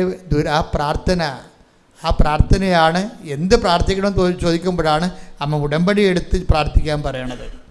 ആ ഉടമ്പടി എടുത്ത് പ്രാർത്ഥിക്കാൻ പറയുമ്പോഴേ കിട്ടുന്ന സാക്ഷ്യങ്ങളല്ല എന്തിൻ്റെ സാക്ഷ്യങ്ങളാണ്? അമ്മയുടെ പ്രത്യക്ഷീകരണത്തിൻ്റെ സ്ഥിരീകരണത്തിൻ്റെ സാക്ഷ്യങ്ങളാണ്. ഇപ്പം കൃപാസനത്തിൽ അവലംബം വെക്കണത് എന്തിലാണ് സാക്ഷ്യം വെക്കണത്? മറിച്ച് അമ്മയുടെ ബേസിക്കായിട്ട് സാക്ഷ്യം വെക്കണതിലാണ്? അമ്മയുടെ പ്രത്യക്ഷീകരണത്തിലാണ്. ആ ഒരു ബോധമാണ് ഇതിൻ്റെ ഫസ്റ്റ് സാക്ഷരത എന്ന് പറയണത്. ഒരു പ്രൈമറി എഡ്യൂക്കേഷൻ എന്ന് പറയുന്നത് അതാണ്. എന്താണ്? അമ്മയുടെ പ്രത്യക്ഷീകരണം നടന്ന മണ്ണിലാണ് ഞാൻ വരണത്. അതുകൊണ്ടാണ് ജോമേഴ്സിയൊക്കെ എന്താ പറയണത്? ഞാൻ അമ്മയുടെ 90% മാർക്കാണ് ചോദിച്ചിരിക്കുന്നത്. എനിക്ക് ആ 90% മാർക്ക് കിട്ടണം. പക്ഷേ ഞാനത് ആ മാർക്ക് ലിസ്റ്റ് ഞാൻ ഓപ്പൺ ചെയ്യത്തില്ല. ഞാൻ കാഞ്ഞിരപ്പള്ളിയിൽ നിന്ന് ഇവിടെ വന്ന് അമ്മയുടെ പുണ്യഭൂമിയിൽ നിന്ന് അമ്മയുടെ മുമ്പിൽ നിന്നുകൊണ്ട് മാത്രമേ ഞാൻ മാർക്ക് ലിസ്റ്റ് ഓപ്പൺ ചെയ്യത്തുള്ളൂ. ഞാൻ മാർക്ക് ലിസ്റ്റ് ഓപ്പൺ ചെയ്തപ്പോൾ അമ്മ എനിക്ക് 94% മാർക്ക് തന്നെന്ന് പറയും. അപ്പോൾ അതായത് അമ്മയുടെ പ്രത്യക്ഷീകരണമായിട്ട് ഘടിപ്പിച്ച് പോകുന്ന ആൾക്കാർക്കെല്ലാം അതിൻ്റെ നാണയത്തിലാണ് അമ്മ മറുപടി പറയണത്. ആ നാണയത്തിലാണ് അമ്മ മറുപടി പറയണത്. ഇപ്പോൾ ഇവിടെ വേറെ എന്താ പ്രശ്നം വന്നിരിക്കണത്? വേറെ സാക്ഷ്യം ആൽഫിയയുടെ സാക്ഷ്യം. ആൽഫിയയും ഹസ്ബൻഡും UAE ഷാർജയിൽ ജോലി ചെയ്യുന്ന ആൾക്കാരാണ്. അവരുടെ കുടുംബമായിട്ട് അവിടെ ജീവിക്കുകയാണ്. അപ്പോൾ ആൽഫിയ ധ്യാനകേന്ദ്രത്തെ ശുശ്രൂഷിക്കുന്ന ആളാണ്. അപ്പോൾ ആൽഫിയയെ സംബന്ധിച്ചിടത്തോളം കൃപാസനം അങ്ങനെ ഫസ്റ്റ് റെഫറൻസിൽ വരുന്നില്ല. കാര്യം അവർ പണ്ട് കുഞ്ഞുനാൾ തന്നെ വേറൊരു ധ്യാനകേന്ദ്രത്തിൽ പ്രവർത്തിക്കുന്ന ആളാണ്. അപ്പം അതുകൊണ്ട് കൃപാസനം അങ്ങനെ ഫസ്റ്റ് റെഫറൻസിൽ വന്നില്ല. അതുകൊണ്ട് അവർ ഉടമ്പടി എടുത്തില്ല. പക്ഷെ ഞാൻ ഷാർജയിൽ ധ്യാനിപ്പിക്കാൻ ചെന്നപ്പോൾ ആ ധ്യാനത്തിൽ ഒരു പങ്കെടുത്ത്. അപ്പോൾ എൻ്റെ വായിൽ നിന്നൊരു വിഷയം വന്നു. എന്താണ്? If you are sincere God will be serious. If you are serious God will be sincere. അപ്പോൾ അത് അന്ന് അവിടെ അങ്ങനെയാണ് പറഞ്ഞത്. പക്ഷെ അത് അവർ ക്യാച്ച് ചെയ്തത് എന്താണ്? ഇപ്പം നമ്മൾ സിൻസിയറായാൽ, നമ്മൾ സീരിയസ് ആയാൽ, നമ്മൾ സിൻസിയറായ ഗോഡ് സീരിയസ് ആകുമെന്ന്. അപ്പോൾ അതുകൊണ്ട് അവരുടനെ അന്ന് തന്നെ രാത്രി ഓൺലൈൻ ഉടമ്പടി എടുത്ത്. ഓൺലൈൻ എടുത്തതിൻ്റെ കാരണം വെച്ച് കഴിഞ്ഞാൽ ആൽഫയ്ക്ക് ജോലിയില്ല, അതാണ് പ്രശ്നം. ഇപ്പോഴാണ് ജോലിയുള്ളത്, അന്ന് ജോലിയില്ല. അപ്പോൾ യൂറോപ്പിലൊക്കെ മറ്റു രാജ്യങ്ങളിൽ താമസിക്കുമ്പോൾ ഹസ്ബൻഡും വൈഫിനും ജോലിയില്ലെങ്കിൽ നിങ്ങൾ ഒരാൾക്ക് മാത്രം ജോലി ഉണ്ടെങ്കിൽ ഒരാളെ കൊണ്ടുപോകാൻ പോലും പറ്റത്തില്ല അവിടെ. അപ്പോൾ സ്വാഭാവികമായിട്ടും നമ്മൾ ഇവിടെ ജീവിക്കണ പോലെ ഒന്നും യൂറോപ്പിലും മറ്റു രാജ്യങ്ങളിലും ജീവിക്കാൻ പറ്റത്തില്ല. അവിടെ ജീവിക്കണമെങ്കിൽ ഒരു മിനിമം സ്റ്റാൻഡേർഡ് ഉണ്ട്. നമ്മുടെ വീട്ടിലും നമ്മുടെ നാട്ടിലാണ് നമുക്ക് എങ്ങനെയും ജീവിക്കാം, ഒരു പ്രശ്നവുമില്ല. ഉള്ളതിട്ടുകൊണ്ട് നടക്കാം, ഉള്ളത് കഴിച്ച് ജീവിക്കാം, ഒരു പ്രശ്നവുമില്ല. അത് നിസ്സംഗത, അതായത് സ്വന്തം നാട്ടിൽ ജീവിക്കണമെന്ന് പറയുന്നത് എന്ത് അനുഗ്രഹമാണ് നിങ്ങൾക്ക് അറിയത്തില്ല. അത്രയ്ക്ക് വലിയ അനുഗ്രഹമാണ് സ്വന്തം നാട്ടിൽ ജീവിക്കണേ. ഞാൻ ഈ രാജ്യങ്ങളെല്ലാം പോയി ഇവരെല്ലാവരെയും കണ്ടതിന് ശേഷം ഞാൻ പറയണ ഒരു കാര്യമാണ്, സ്വന്തം നാട്ടിൽ ജീവിക്കുന്നത് വല്ലാത്തൊരു അനുഗ്രഹമാണ്. കാര്യം ഉള്ളത് കൊണ്ട് ജീവിക്കാം, ആരും നമ്മുടെ മേക്കെട്ട് കയറത്തില്ല, ആരും നമ്മളെ കൊച്ചാക്കത്തില്ല. നമ്മളെല്ലാം മനസ്സിലാക്കി അണ്ടർസ്റ്റാൻഡ് ചെയ്ത് പോകും, അത്രയേ ഉള്ളൂ കാര്യങ്ങൾ. വേറെ പ്രശ്നം നമുക്ക് ആവശ്യമില്ലാത്ത ടെൻഷൻസ് ഒന്നുമില്ല. മറ്റൊന്ന് പറഞ്ഞു കഴിഞ്ഞാൽ ഭയങ്കര കട്ടിങ്സ് അല്ലേ. നമ്മുടെ പെൻഷൻ കിട്ടുമെന്ന് പറഞ്ഞുകൊണ്ട് 50% കട്ടിങ്സൊക്കെയാണ് ശമ്പളത്തിൽ വരണത്. പിന്നെ എങ്ങനെ പെൻഷൻ കിട്ടുമേ, പെൻഷൻ അവസാനം കിട്ടും, പക്ഷേ കട്ടിങ്സ് എന്ത് മാത്രം. ഇവിടെ കട്ടിങ്സ് വല്ലതും ഉണ്ടോ? ഇവിടെ നിസ്സാരമായ ടാക്സൊക്കെ ഉള്ളു എല്ലാത്തിനും. നമ്മൾ പലരും ടാക്സ് കൊടുക്കണില്ല, എന്നിട്ട് ഗവൺമെൻറ് ആരുടെ കടുത്ത പിടിക്കാൻ വരണമില്ല. അത് നമ്മുടെ ജനാധിപത്യത്തിൻ്റെ സൗന്ദര്യമാണ്. പിന്നെ കുറച്ച് ടാക്സ് വെട്ടിക്കുന്ന ആൾക്കാരുണ്ട്. ഒരിക്കലും ഗവൺമെൻറ് നിങ്ങൾ വെട്ടിക്കരുത് കേട്ടോ, ഉള്ള കാര്യം പറഞ്ഞേക്കാം. കാര്യമല്ല, പൊതുക്കാര്യം ചെയ്യാൻ പിന്നെ ഗവൺമെൻറ് വേറെ എവിടെ നിന്നാണ് പണമുള്ളത്? നമ്മുടെ ടാക്സിൽ നിന്നേ ഉള്ളൂ. ഇപ്പം ഞങ്ങളൊക്കെ ഏതെങ്കിലും പറയുമ്പോൾ സാറേ ടാക്സ് ഉണ്ടെങ്കിൽ എടുക്കും സാറേ എന്ന് പറയാം, അങ്ങോട്ട് പറയും ടാക്സ് ഉണ്ടെങ്കിൽ എടുക്കുമെന്ന് പറയും. കാര്യം നമ്മളെ സംബന്ധിച്ചുള്ള ഈ വിഷയങ്ങളൊന്നുമില്ല. ഗവൺമെൻറ് കൊടുക്കാനുള്ളത് നമുക്ക് ഗവൺമെൻറ് കൊടുക്കണം. അത് നിങ്ങളും തന്നെ നിങ്ങളങ്ങനെ ഒന്നും ചെയ്യരുത്. നിങ്ങളുടെ ഇപ്പോൾ ഉദ്യോഗസ്ഥന്മാർ 30% കട്ടിങ്സ് വരുന്നു ഉദ്യോഗസ്ഥന്മാർക്ക്. നിങ്ങളത് 10 ശമ്പളം ഉള്ളതെന്ന് വിചാരിച്ചാൽ മതി. നിങ്ങൾ പൊതുസമൂഹത്തിന് വേണ്ടി നിങ്ങളാ ജോലി ശുശ്രൂഷ ചെയ്യണം. ഇപ്പോൾ രാജ്യം എന്തെങ്കിലുമൊക്കെ വികസനം ഈ ഭൂമി ഇല്ലെങ്കിൽ നമ്മുടെ ജീവിതം മുമ്പത്തെ പോലെ തന്നെ കെട്ടിക്കിടക്കുകയുള്ളൂ. പണ്ടൊക്കെ ഓർക്കണില്ലേ, ഒരു പഞ്ചായത്ത് പാലം, ഞങ്ങളൊക്കെ കുഞ്ഞുനാളിൽ ഒരു പാലമില്ലാതെ ഒരു തടി വെട്ടിയിടും. തടി വെട്ടിയിട്ടുണ്ട് ഒരു കമ്പിയെ പിടിച്ച് തൂങ്ങിയാണ് ഈ തടിപ്പാലത്തെ കൂടി കയറിപ്പോണത്. അങ്ങനെ ഒറ്റ പാലം ഇന്ന് കേരളത്തിലില്ലല്ല, വളരെ എല്ലാ പാലവും കോൺക്രീറ്റ് ആക്കിയില്ലേ. അപ്പോൾ അതെല്ലാം എല്ലാ മേഖലകളിലും ഞങ്ങളുടെ കാലത്ത് ഒരു വെള്ളം കിട്ടാൻ വേണ്ടി ഒരു 1 കിലോമീറ്റർ വെള്ളം ഞാൻ തന്നെ കുടം കൊണ്ടുപോയിട്ടുണ്ട് വെള്ളം കോരിക്കൊണ്ടുവരാൻ. ഒരു കുളത്തിൽ നിന്ന് വെള്ളം കോരിക്കൊണ്ടുവരും കുടിക്കണ വെള്ളം. ആ സംഭവമാണ് ഇന്ന് അടുക്കള ജപ്പാൻ വെള്ളം വരണത്. ഇപ്പം ഗവൺമെൻറ്റിന് നമ്മൾ കൊടുക്കാനുള്ള കൃത്യമായിട്ട് കൊടുക്കണം. പിന്നെ നിങ്ങൾ പറയും അതൊക്കെ വെട്ടിപ്പാണ്. ലോകത്ത് മുഴുവനും ഇതുപോലെയുള്ള അധികാരത്തിലുള്ളവർക്കെല്ലാം അതുപോലെയുള്ളവരുടെ ചില നമ്മുടേത് കുറവാണെന്ന് ഞാൻ പറയത്തുള്ളൂ. കാര്യം ഓരോ രാജ്യങ്ങളിലെ അഴിമതികൾ കേൾക്കുമ്പോൾ അപ്പോൾ ഏത് രാജ്യമായാലും ഏത് സിസ്റ്റമായാലും ചില അഴിമതികൾ പുറത്തറിയത്തില്ലെന്നേ ഉള്ളു. ജനാധിപത്യ രാജ്യത്തിൻ്റെയൊക്കെ പുറത്തറിയും. അതാണ് എൻ്റെ ഉള്ള ഗുണം. തന്നെയല്ല നമ്മുടെ മെഡിക്കേഷൻ എന്തുണ്ട്? നിങ്ങൾ എന്തുകൊണ്ടാണ് ഈ രാജ്യത്തിന് വേണ്ടി പ്രാർത്ഥിക്കാത്തത്? നമ്മുടെ മെഡിക്കേഷൻ ഒരു ചെറിയ ഒരു അസുഖം വന്നാലും വലിയ അസുഖം വന്നാലും നമുക്ക് പിടപ്പില്ല. എന്താണ്? ആവശ്യത്തിന് ആശുപത്രികളിലും അവിടെ നിറച്ച് ഡോക്ടർമാരും നഴ്സുമാരും ഉണ്ട്. അവരെല്ലാം നല്ല സർവീസ് ഉള്ളവരാ. നമുക്ക് അമേരിക്കയിലൊക്കെ അല്ലെങ്കിൽ ഷാർജയിലൊക്കെ ഒരു ഡോക്ടറെ കിട്ടത്തില്ല. 3 മാസം വെയിറ്റ് ചെയ്യണം. എന്താ കാര്യം? അപ്പോൾ അവരോട് ചോദിക്കുമ്പോൾ അവർ പറയും അത് നിങ്ങളുടെ ബോഡിയിലുള്ള ആരോഗ്യം, നിങ്ങൾക്ക് ബോഡി തന്നെ മെയിൻറ്റെയിൻ ചെയ്യണം, ബോഡിയുടെ റെസിസ്റ്റൻസ് പവർ വർദ്ധിക്കണം, ബോഡിയുടെ പ്രതിരോധ ശക്തി വർദ്ധിപ്പിക്കാൻ വേണ്ടിയാണ് ഞങ്ങൾ ഉടനെ മെഡിക്കേറ്റ് ചെയ്യാത്തതെന്നൊക്കെ അവർ ഭംഗിവാക്ക് പറയും. അതൊന്നുമല്ല, അവർ ഇൻഷുറൻസ് കമ്പനിയുമായിട്ട് ലിങ്കാണ്. നമ്മളെ ചികിത്സിച്ച് കഴിഞ്ഞാൽ ഇൻഷുറൻസ് കമ്പനി ആണ് കാശ് തരേണ്ടത് നമുക്ക്. അത് കാരണം ഇൻഷുറൻസ് കമ്പനി ഈ ഡോക്ടർമാരുമായിട്ടൊക്കെ അലയൻസാണ്. അതുകൊണ്ട് പെട്ടെന്ന് കയറി ചികിത്സിക്കത്തൊന്നുമില്ല. കാര്യം കാശ് ഇൻഷുറൻസ് കമ്പനിയുടെ പോകത്തില്ലേ. അപ്പോൾ അത്തരം ഗതികെട്ട മെഡിക്കേഷൻസാണ് മറ്റു രാജ്യങ്ങളുള്ളത്. അതൊക്കെ നോക്കുമ്പോൾ നമ്മൾ ഒരിക്കലും ആവശ്യമില്ലാതെ ഏത് ഗവൺമെൻറ് എക്സോർവായി ഏത് ഗവൺമെൻറ് കയറിയാലും ആവശ്യമില്ലാതെ അവരെ വിമർശിച്ച് നശിപ്പിക്കരുത്. കാര്യം എന്ന് വെച്ച് കഴിഞ്ഞാൽ അവർക്ക് വേണ്ടി പ്രാർത്ഥിച്ചും അതുപോലെ തന്നെ നമ്മൾക്ക് പറ്റുന്ന പോലെ സഹായിച്ചും നമ്മളുടെ രാജ്യത്തെ അഭിവൃദ്ധിപ്പെടുത്താൻ വേണ്ടി ശ്രമിക്കണം. രാജ്യത്തിനും സംസ്ഥാനത്തിനും വേണ്ടി ഇട്ടുമുഴക്കം പോലെ ശ്രദ്ധിക്കട്ടെ. ഹല്ലേലൂയ.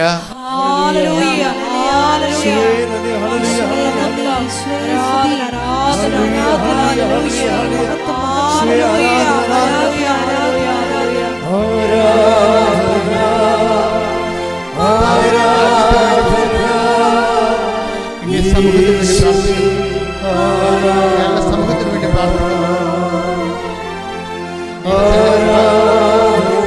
എല്ലാ ജനങ്ങളെയും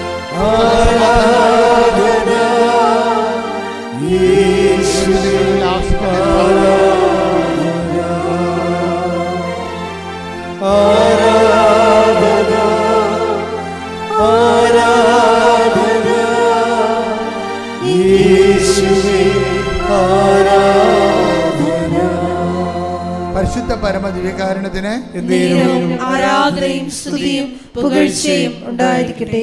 ആൽഫിയയുടെ പ്രശ്നം എന്ന് വെച്ചാൽ if you are sincere God will be serious എന്നാണ് ഇവർക്ക് കിട്ടിയ ഒരു അഭിഷേക വചനം. ആ പ്രസംഗത്തിലൂടെ കിട്ടിയതാണ്. അവരുടനെ സിൻസിയറായിട്ട് ഉടമ്പടി എടുക്കാൻ തീരുമാനിച്ചു. ഇവർ സിൻസിയറായിട്ട് ഓൺലൈൻ ഉടമ്പടി എടുത്ത ഉടനെ എന്നിട്ട് അതുപോലെ തന്നെ അച്ചിട്ടതുപോലെ. അപ്പോൾ ഇവർ വിചാരിച്ചിരിക്കുന്ന 90 ദിവസം കഴിയുമ്പോൾ അവർക്ക് ജോലി കിട്ടുമെന്നാണ്. 90 ദിവസം ആകുമ്പോൾ. അപ്പോൾ 90 ദിവസം ഇവർ കണ്ണിൽ എണ്ണ ഒഴിച്ച് ഉടമ്പടിയുടെ ഓരോ അനുധാരികളെയും കൃത്യമായിട്ട് കീപ്പ് ചെയ്യും. ഇത് കാണുമ്പോൾ ഭർത്താവിന് പേടിയാവും. എന്താണ്, ഇവർ പ്രത്യേക ആളാണ്. ഇവരിങ്ങനെ ആത്മാർത്ഥത വിശ്വസിക്കും. വിശ്വാസത്തിൽ എന്തെങ്കിലും കുഴപ്പം സംഭവിച്ചാൽ പിന്നെ ചട്ടി വാഴച്ചവിട്ടിലാവും. അത് ഭർത്താവിനറിയാം. അവിടെ ഒരു രീതി അതാണ്. വിശ്വസിക്കണത് അങ്ങോട്ട് കയറി വിശ്വസിക്കും. വിശ്വാസത്തിൻ്റെ അകത്ത് എന്തെങ്കിലും തട്ട് കിട്ടിക്കഴിഞ്ഞാൽ പിന്നെ ആ വഴിക്ക് പോകത്തില്ല. അങ്ങനെ ഉണ്ട്. ഒന്നെങ്കിൽ ആശാന നെഞ്ചത്ത് അല്ലെങ്കിൽ കളരിക്ക് പുറത്താണ് ഈ പരിപാടി. അതുകൊണ്ട് ഭർത്താവിന് പേടിയായി. ആ ഭർത്താവിന് അധികം പ്രാർത്ഥിക്കാതിരുന്ന ഭർത്താവ് കൂടി ഇവിടെ വിശ്വാസം പോകാതിരിക്കാൻ വേണ്ടി ഇവർക്ക് വേണ്ടി പ്രാർത്ഥിക്കാൻ തുടങ്ങി. കാരണം ഭർത്താവിനറിയാം ഈ 90 ഒന്നും സംഭവിക്കത്തില്ലെന്ന്. അതാണ് എൻ്റെ വിഷയം. അപ്പോൾ ഇവളുടെ വിശ്വാസം പോകാതിരിക്കാൻ വേണ്ടി ഭർത്താവ് കൂടി തനിക്ക് അത്ര താല്പര്യമില്ലെങ്കിൽ പോലും ഇവളുടെ കൂടെ പ്രാർത്ഥിക്കാൻ കൂടിയിരിക്കുകയാണ്. എന്താ കാര്യം? ഇവളുടെ വിശ്വാസം പോകാതിരിക്കാൻ. അത് നിസ്സാര കാര്യമല്ല. എൻ്റെ അമ്മ ഈ ലോകത്തിലുള്ള മുഴുവൻ സ്കൂളിലേക്ക് ഇവള് ഈ ഇൻ്റർവ്യൂവിന് അപേക്ഷ വിടും. എന്നിട്ട് പലരും ഇവരെ വിളിക്കത്തില്ല. ചിലയിടത്ത് ഇൻ്റർവ്യൂ ഫെയിലാകും. അവസാനം 90 ദിവസം കഴിഞ്ഞ് ജോലിയില്ല. അതോടുകൂടി അപ്പോൾ ഇവൾക്കൊരു സംഭവം എന്താ വെച്ച് കഴിഞ്ഞാൽ ഈ ഭർത്താവിന് പണ്ട് മുന്നേ കയ്യാലപ്പുറത്ത് തേങ്ങ പോലെയുള്ള വിശ്വാസമാണ്. അല്ലെങ്കിൽ അങ്ങോട്ട് അല്ലെങ്കിൽ ഇങ്ങോട്ടേ ഉള്ളൂ. കയ്യാലപ്പുറത്ത് തേങ്ങായിരിക്കും, അങ്ങോട്ട് വീഴ ഇങ്ങോട്ട് വീഴ. അപ്പോൾ അതുകൊണ്ട് ഇവൾക്ക് ജോലി കിട്ടിയില്ലല്ലോ. അപ്പോൾ ഇവളുടെ രഹസ്യമായിട്ട് ഭർത്താവിൻ്റെ വിശ്വാസം പോകാതിരിക്കാൻ വേണ്ടി ഇവൾ പ്രാർത്ഥിക്കാൻ തുടങ്ങി. ഇവരുടെ രണ്ടുപേരുടെ രീതി ഭയങ്കര രസമാണ്. ഭർത്താവിൻ്റെ വിശ്വാസം പോകാതിരിക്കാൻ വേണ്ടി. അപ്പോൾ ഇതിങ്ങൾക്കുള്ള ഗുണമെന്താ? അതുങ്ങളുടെ വിശ്വാസം പരസ്പരം വിശ്വാസം പോകാതിരിക്കാൻ വേണ്ടി രഹസ്യമായിട്ടാണ്. അപ്പോൾ ഇവർക്ക് ജോലിയേക്കാളും രണ്ടുപേർക്കും പ്രധാനം എന്താണ്? വിശ്വാസമാണ്. അത് നമ്മൾ മനസ്സിലാക്കണം. അതിനകത്തൊരു വിഷയമുണ്ട്. കാര്യം ഇവർക്ക് ഈ ആൽഫിയയ്ക്ക് 90-ാം പക്കം ജോലി കിട്ടില്ലെന്ന് വെച്ചപ്പോൾ ഇവക്കുണ്ടായിരുന്ന അവൾക്ക് ജോലി കിട്ടിയില്ലെന്നല്ല പ്രശ്നം. അവളുടെ പ്രാർത്ഥന വിശ്വസിച്ച് അവളുടെ കൂടെ കൊണ്ടിരിക്കുന്ന ഭർത്താവിൻ്റെ വിശ്വാസം പോകാതിരിക്കാനാണ് പിന്നീട് ഇവളുടെ വിശ്വാസം മുഴുവനും ഇവൾ നിലനിർത്തണത്. അപ്പോൾ ഇവൾ ആസിഫ് നത്തിങ് ഹാപ്പൻ എന്ന രീതിയിൽ ഒന്നും സംഭവിക്കാത്ത രീതിയിൽ ഇവൾ മുന്നോട്ട് പോവുകയാണ്. എന്താ കാര്യം? അവൾക്ക് ഭയങ്കര തകർച്ച ഉണ്ട്, മനസ്സിൽ പ്രയാസമുണ്ട്, ജോലി കിട്ടാത്തതിൻ്റെ വേദന ഉണ്ട്, അവളുടെ ഉടമ്പടി ഫ്ലോപ്പായി പോയതിന് സങ്കടമുണ്ട്. പക്ഷേ അവളുടെ മനസ്സിരിക്കുന്നത് എന്താണ്? ഭർത്താവിൻ്റെ വിശ്വാസം. എൻ്റെ ഈ കയ്യാങ്കളി കണ്ട് ഭർത്താവിൻ്റെ വിശ്വാസം പോകാതിരിക്കാൻ വേണ്ടി അതിനെ സേഫ് ഗാർഡ് ചെയ്യണം. അതുതന്നെയാണ് ഇയാളും ചെയ്യണത്. ഭാര്യയുടെ വിശ്വാസം, ജോലിക്കപ്പുറത്ത് അവളുടെ വിശ്വാസം നിലനിൽക്കാൻ വേണ്ടി ഭർത്താവ് സേഫ് ഗാർഡ് ചെയ്യുകയാണ്. പരസ്പരം വിശ്വാസം ക്ഷയിക്കാതിരിക്കാൻ പ്രാർത്ഥിക്കണം. എന്തൊരു മനോഹര. ശ്രദ്ധിക്കട്ടെ. ഹല്ലേലൂയ.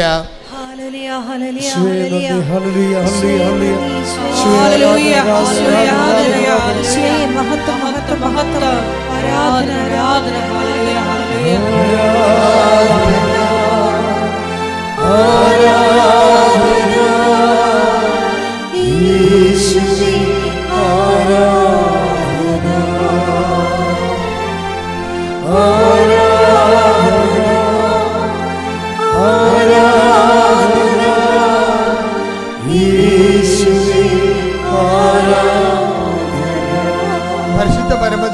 കാരുണ്യത്തിന് നേരവും ആരാധനയും സ്തുതിയും പുകഴ്ചയും ഉണ്ടായിരിക്കട്ടെ. ഈ ഭർത്താവിൻ്റെ വിശ്വാസം ക്ഷയിക്കാതിരിക്കാൻ ഭാര്യയും, ഭാര്യയുടെ വിശ്വാസം ക്ഷയിക്കാതിരിക്കാൻ ഭർത്താവും പ്രാർത്ഥിക്കുന്നത് ദൈവഹിത പ്രകാരമാണ്. കാര്യം ക്രിസ്തു ശിഷ്യന്മാർക്ക് വേണ്ടി പ്രാർത്ഥിച്ചത് ആ ഒറ്റ കാര്യത്തിന് വേണ്ടി മാത്രമാണ്. എന്താണ്? ശെമയോൻ take the word of God. ശെമയോൻ സാത്താൻ നിന്നെ ഗോതമ്പ് മണി പോലെ പാറ്റാൻ ഉദ്യമിക്കുന്നു. I was praying for you. നിൻ്റെ വിശ്വാസം ക്ഷയിക്കാതിരിക്കാൻ ഞാൻ നിനക്ക് വേണ്ടി പ്രാർത്ഥിക്കുകയായിരുന്നു. നീ എഴുന്നേറ്റ് നിൻ്റെ സഹപ്രവർത്തകരെ ബലപ്പെടുത്തുക. Take the word of God. സ്തുതിക്കട്ടെ. ഹല്ലേലൂയ, ഹല്ലേലൂയ, ഹല്ലേലൂയ, ഹല്ലേലൂയ, ഹല്ലേലൂയ. യേശുവേ ആരാധന, ആരാധന, യേശുവേ നന്ദി, മഹത്വം, മഹത്വം, മഹത്വം. ഹല്ലേലൂയ, ഹല്ലേലൂയ, ഹല്ലേലൂയ. ലൂക്ക 22:31-32. ലൂക്ക 22:31-32. ശിമയോൻ ശിമയോൻ പറഞ്ഞ ശിമയോൻ, ഇതാ സാത്താൻ നിങ്ങളെ ഗോതമ്പ് പോലെ പാറ്റാൻ ഉദ്യമിച്ചു. എന്നാൽ നിന്റെ വിശ്വാസം ക്ഷയിക്കാതിരിക്കാൻ ഞാൻ നിനക്ക് വേണ്ടി പ്രാർത്ഥിച്ചു. നീ തിരിച്ചു വന്ന് നിന്റെ സഹോദരരെ ശക്തിപ്പെടുത്തണം. അപ്പോഴേ നമുക്ക് ഈ ഉടമ്പടിയിലുള്ള ഏറ്റവും വലിയ ഗുണമെന്ന് പറയുന്നത്, ഉടമ്പടി പരിപാവനവും പരിപക്വവുമായിട്ടാണ് ചെയ്യണമെന്നുണ്ടെങ്കിൽ മാതാവിൻ്റെ ഒരു വിശ്വാസം നമുക്ക് സപ്പോർട്ട് ചെയ്ത് കിട്ടും. പക്ഷെ നമ്മളെന്താ ചെയ്യേണ്ടതെന്ന് വെച്ച് കഴിഞ്ഞാൽ, ഈ മറ്റുള്ളവരുടെ വിശ്വാസം കേടാകാതിരിക്കാൻ വേണ്ടി നമ്മൾ ബോധപൂർവ്വം ശ്രമിക്കണം. മറ്റുള്ളവരുടെ വിശ്വാസം കേടാകാതിരിക്കാൻ കൂടി നമുക്ക് ഉത്തരവാദിത്വമുണ്ട്. അത് നിസ്സാര കാര്യമല്ല. മറ്റുള്ളവരുടെ വിശ്വാസം കേടാകാതിരിക്കാൻ വേണ്ടി ഇപ്പം പല മക്കളുടെയും വിശ്വാസം കേടാണ്. എന്താ കാര്യം? അമ്മ ചെയ്യണത് എന്താണെന്ന് അമ്മ കുർബാന സ്വീകരിച്ച് വന്നിട്ട് വീട്ടിൽ വന്ന് കാണിക്കണ പ്രകൃതം എന്താണെന്ന് മക്കൾക്കറിയാമല്ല. അതാണ് വിഷയം. അപ്പം കുർബാനയ്ക്ക് ഇത്രയേ ഉള്ളെന്നോ, അമ്മ സ്വീകരിക്കണ കുർബാനയും അമ്മയുടെ കട്ടായും എല്ലാം ഇത്രയേ ഉള്ളെന്നുള്ളത് മക്കൾ പഠിച്ചില്ലേ? അപ്പോൾ അവരുടെ വിശ്വാസം കേടായിപ്പോയി. എനിക്ക് റിപ്പയർ ചെയ്യാൻ പറ്റത്തില്ല. ബാക്കി എല്ലാം ലോകത്ത് റിപ്പയർ ചെയ്യാൻ പറ്റും. വിശ്വാസം കേടായ റിപ്പയർ ചെയ്യാൻ പറ്റത്തില്ല. കാര്യം കുഞ്ഞുങ്ങളുടെ വിശ്വാസമാണ് കേടാക്കിയിരിക്കുന്നത്.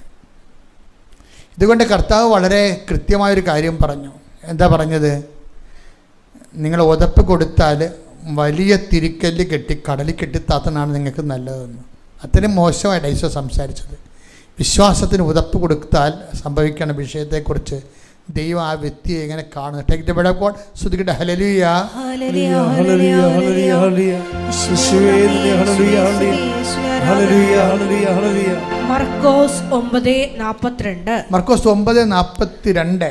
വിശ്വസിക്കുന്ന ഈ ചെറിയവരിൽ ഒരുവന് ഇടർച്ച വരുത്തുന്നവൻ ആരായാലും അവന് കൂടുതൽ നല്ലത് ഒരു വലിയ തിരികല്ല് കഴുത്തിൽ കെട്ടി കടലിൽ എറിയപ്പെടുന്നതാണ്.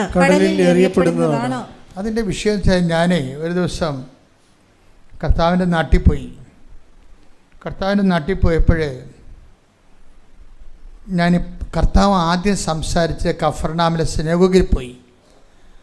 അപ്പോൾ കർത്താവ് അന്ന് സംസാരിച്ച സിനഗോഗ് ഇന്ന് ഉറഞ്ഞു നിൽക്കുകയാണ്. മേൽക്കൂടകളൊന്നും ഇല്ല. ആ സിനഗോഗ് പത്രോസിൻ്റെ വീടിൻ്റെ കിഴക്ക് വശത്താണ്.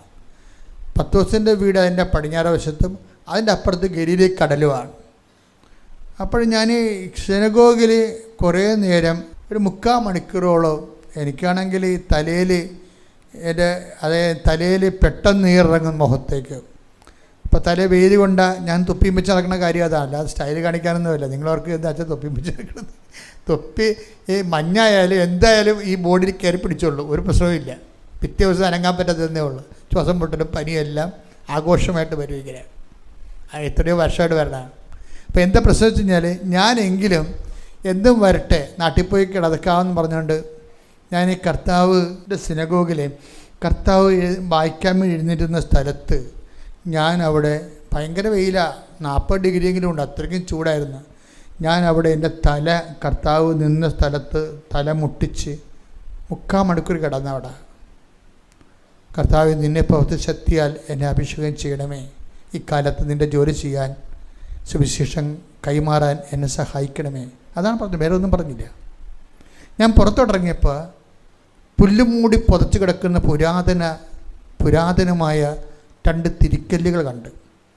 ഒരു വലിയ തിരിക്കലുണ്ട്, നമ്മുടെ ഉഴുന്ന് വട പോലെ ഇരിക്കും, ഒരു സിമൻറ്റിൻ്റെ വലിയ ഉഴുന്ന് വട അങ്ങനെ ഇരിക്കും. അതാണ് ഈ തിരിക്കല്ലെന്ന് പറയണത്. അതിൻ്റെ അപ്പുറത്ത് കിടക്കണത് പുല്ലുമുടി കിടക്കണ പുരാതനമായ ചെറിയ തിരിക്കല്ലാണ്. അപ്പം ഞാൻ ഓർത്ത്, ദൈവമേ, ഈ മർക്കോസിൻ്റെ 9:42 ഇപ്പം നമ്മൾ വായിച്ചില്ലേ, ഒരു കുഞ്ഞുങ്ങൾക്ക് ഉതപ്പ് കൊടുത്ത് ചെറിയവർ ഉറപ്പത് കൊടുത്താൽ വലിയ തിരിക്കല്ലെന്ന് പറയുമ്പോൾ അതിന് എങ്ങനെയായാലും ഒരു 10,000 കിലോനുണ്ട്. ഈ 10,000 കിലോ പിടലേക്ക് കെട്ടിയിട്ട് കടലിൽ കെട്ടിത്താത്താൻ മതി. ഈ സാധനം ഒരിക്കലും പൊങ്ങി വരരുതെന്ന് അതാണ് ഉദ്ദേശിക്കുന്നത്. നമ്മൾ നമ്മുടെ കൂടെ ഉള്ളവരുടെ വിശ്വാസത്തിന് ഇപ്പം നിങ്ങൾക്ക് പാടില്ല, പക്ഷെ നിങ്ങൾ പള്ളിയിൽ പോകാതെ വീട്ടിൽ കിടന്നാലുള്ള ഞായറാഴ്ച കുർബാനയ്ക്ക് വീട്ടിൽ കിടന്നാലുള്ള ഗുണം എന്താ, കുഴപ്പം എന്താ? അല്ല നിങ്ങളുടെ ആൻറ്റി വന്ന് അങ്കിള് വന്ന് ആങ്ങള വന്നെന്ന് പറഞ്ഞ് അന്നത്തെ കുർബാന മുടക്കി വീട്ടിൽ കിടന്നാൽ നിങ്ങളുടെ കുഞ്ഞുങ്ങളിത് കാണുന്നില്ലേ? അതാണ് വിഷയം. അപ്പോൾ അവിടെ വിശ്വാസം പോയില്ലേ? അങ്കിള് വന്നാലും ആൻറ്റി വന്നാലും അവരൊക്കെ കുറച്ച് കഴിയുമ്പോൾ ഉണ്ടാകും, ചിലപ്പോൾ ചത്തുപോകും, ചിലപ്പോൾ നമ്മൾ ജീവിച്ചിരിക്കുമ്പോൾ തന്നെ അവർ നമുക്ക് പാരവെച്ചെന്നും പറയും. പക്ഷേ ദൈവം ഒരിക്കലും നമുക്ക് പാരവെക്കത്തില്ല. അപ്പോൾ അവരോട് നല്ല വാക്ക് പറഞ്ഞ് അവിടെ നിർത്തിയിട്ട് ആ കുഞ്ഞുങ്ങൾക്കാണെങ്കിൽ പള്ളിയിൽ പോകണമായിരുന്നു, നീ കുർബാനയ്ക്ക് പോകണമായിരുന്നത്. അപ്പം അതായത് പല ഉടമ്പടി എടുത്ത ആൾക്കാർക്കും ദൈവത്തിൻ്റെ മുമ്പിൽ നിൽക്കാൻ യാതൊരു യോഗ്യതയുമില്ലാത്തവരാണ്. അതുകൊണ്ടാണ് ആദ്യമേ ഞാൻ പറഞ്ഞത്, നിങ്ങൾ ഉടമ്പടിയോടെ മുന്നോട്ട് പോകാൻ ഉണ്ടെങ്കിൽ ഇതൊക്കെ വെച്ച് ആദ്യം അനുദപിക്കണം. അനുദപിക്കുമ്പോൾ എന്താ ചെയ്യേണ്ടത്? മേലിൽ പാപം ചെയ്യില്ലെന്ന്, ഈ അഭ്യാസങ്ങൾ ഇനി കാണിക്കത്തില്ലെന്ന് ദൈവത്തിന് ഉറപ്പ് കൊടുക്കണം. അതാണ് ഇത് മെയിൻ സംഭവം. അനുതാപത്തിൻ്റെ മെയിൻ എന്താണ്? നിങ്ങൾക്കറിയാം, അനുതാപം ചെയ്യാനുള്ളത് നിങ്ങൾ ചെയ്തു പോയി. പിന്നെ നമ്മുടെ മുമ്പിൽ നമുക്ക് ആത്മാർത്ഥമായിട്ട് ചെയ്യാനുള്ളത് എന്താണ്? മേലിൽ അത് ആവർത്തിക്കില്ലെന്ന്.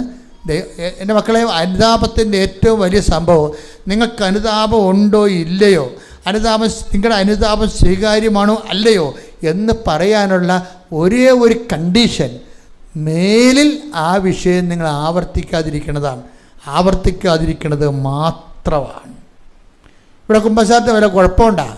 വല്ല കുറവുണ്ടോ? കുർബാന സ്വീകരണത്തിൽ വല്ല കുറവുണ്ടോ? എന്തുകൊണ്ടാണ് ലോകത്ത് കൃപാസനത്തിൽ മാത്രമേ കുർബാന കൊടുക്കാറുള്ളൂ?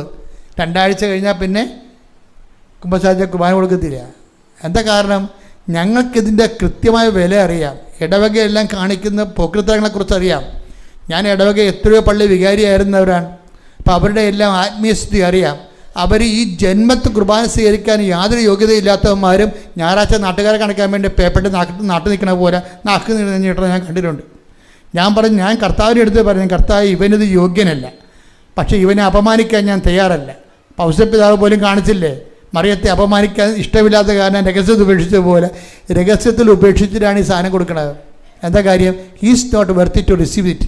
കാര്യം അവൻ നാട്ടുകാരുടെ മുമ്പിൽ നല്ല വെള്ള ചമയാൻ വേണ്ടി ദൈവത്തെ പറ്റിക്കുകയാണ് അവൻ ചെയ്യണത്. അപ്പോൾ അത് ഞാൻ വിചാരിച്ച് കൃപാസനത്തിൽ നടക്കത്തില്ല. നമ്മൾ ദൈവത്തോടും ദൈവികമായ രഹസ്യങ്ങളും കാണിക്കുന്ന നിശ്ചിതവും കണിശവുമായിട്ടുള്ള ചില സത്യസന്ധമായ നിലപാടിൻ്റെ ഭാഗത്തിലാണ് നിങ്ങളെ ദൈവം അനുഗ്രഹിക്കണമെന്ന് ഓർക്കണം.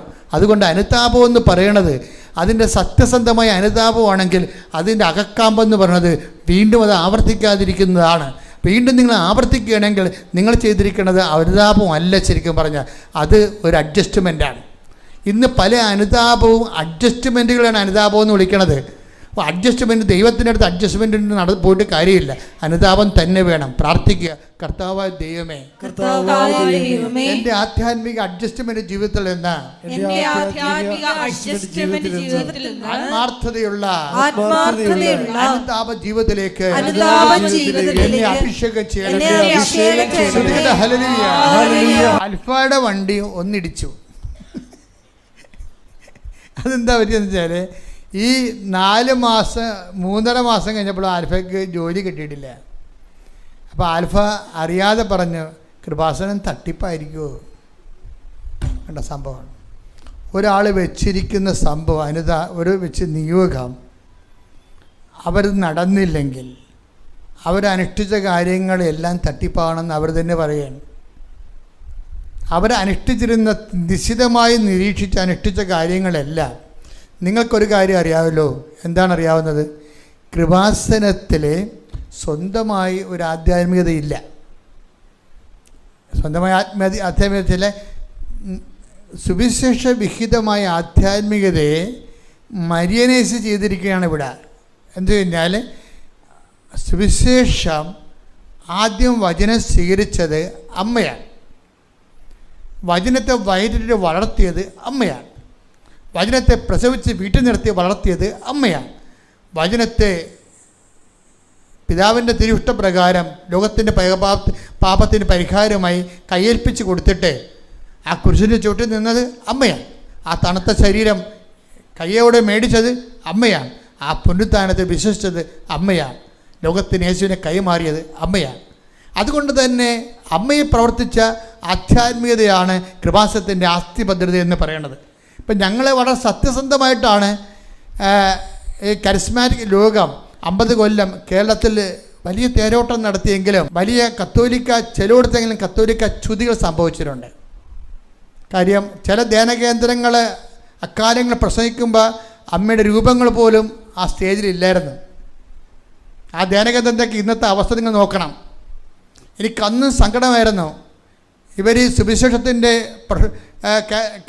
കാത്തലിക് പെന്റക്കോസ്റ്റലിസം ഫോളോ ചെയ്യുമ്പോൾ പരിശുദ്ധ അമ്മയും അതുപോലെ തന്നെ കൗദാസ്യ ജീവിതത്തിനും ഒക്കെ ഉടനെയൊക്കെ വലിയ പ്രാധാന്യം മറ്റ് പല വിഷയങ്ങൾ കിട്ടുന്നത് കാത്തലിക് സ്പിരിച്വാലിറ്റിയുടെ സെക്കൻഡ് റെഫറൻസിന് ഫസ്റ്റ് റെഫറൻസ് കൊടുത്തുകൊണ്ട് അവിടെ പറഞ്ഞത്. അതിൻ്റെ പിന്നിൽ എന്ത് പറ്റി? നല്ല കുറേ അധികം ആൾക്കാരെ സഭ വിട്ടുപോകാനുള്ള കാരണങ്ങളിൽ ഒന്ന് അത് തന്നെയാണ്, വേറെ പ്രശ്നമൊന്നുമില്ല. കാര്യം എന്താണ്? കത്തോലിക്ക ഐഡൻറ്റിറ്റിയായ പരിശുദ്ധ അമ്മയെയും കത്തോലിക്ക ഐഡൻറ്റിറ്റിയായ പരിശുദ്ധ കുർബാനയെയും ഹൈലൈറ്റ് ചെയ്യാൻ അങ്ങനെയുള്ള പ്രസ്ഥാനങ്ങൾ ചിലർക്ക് കഴിഞ്ഞില്ല, എല്ലാവർക്കും കഴിഞ്ഞില്ലെന്നല്ല, ചിലർക്ക് മാന്യമായി കഴിഞ്ഞിട്ടുണ്ട്, ചിലർക്ക് അതിൻ്റെ അത് പരാജയപ്പെട്ടിട്ടുണ്ട്. അപ്പോൾ അതുകൊണ്ട് തന്നെ എന്ത് പറ്റും? കേരള സഭയ്ക്ക് ആ കാലങ്ങളിൽ ഒരു വളർച്ച ഉണ്ടായി, ചില സമയത്ത് കുറേ അംഗങ്ങൾ വിട്ടുപോവുകയും ചെയ്തു. ഇതിൻ്റെ ഒരു തിരിച്ചുപിടിക്കാണ് ഇപ്പം നടക്കുന്നുകൊണ്ടിരിക്കുന്നത്. കേരളത്തിലെ ഒരു 10 കൊല്ലം കൂടി കഴിഞ്ഞാൽ ഉടമ്പെടുക്കാത്ത കുടുംബം കാണത്തില്ല. ആരെല്ലാം അമ്മയെ ഇവിടുന്ന് വിട്ടുപേക്ഷിച്ചിട്ടുണ്ടോ അവിടെ എല്ലാ ഹൃദയങ്ങളിലും കുടുംബങ്ങളിലും അമ്മയെ പ്രതിഷ്ഠിച്ച് മാത്രമേ കൃപാസനം പ്രത്യക്ഷീകരണത്തിൽ ദൈവം നിസ്തബ്ധനായി ഇരുന്നു കൊണ്ട് ചെയ്യുന്ന ഉറങ്ങാതെ ചെയ്യുന്നുണ്ട് ജാഗ്രതാ പ്രവർത്തനം. അതാണ് എന്താണ് എവിടെയെല്ലാം അമ്മയെ നഷ്ടപ്പെട്ടിട്ടുണ്ടല്ലോ, ആരെല്ലാം സുവിശേഷ സാക്ഷ്യം വഹിക്കുന്നതിൻ്റെ വ്യംഗ്യ അതിൻ്റെ ഭാവത്തിൽ പരിശുദ്ധ അമ്മയുടെ ആധ്യാത്മികത മറന്നു പോയിട്ടുണ്ടോ?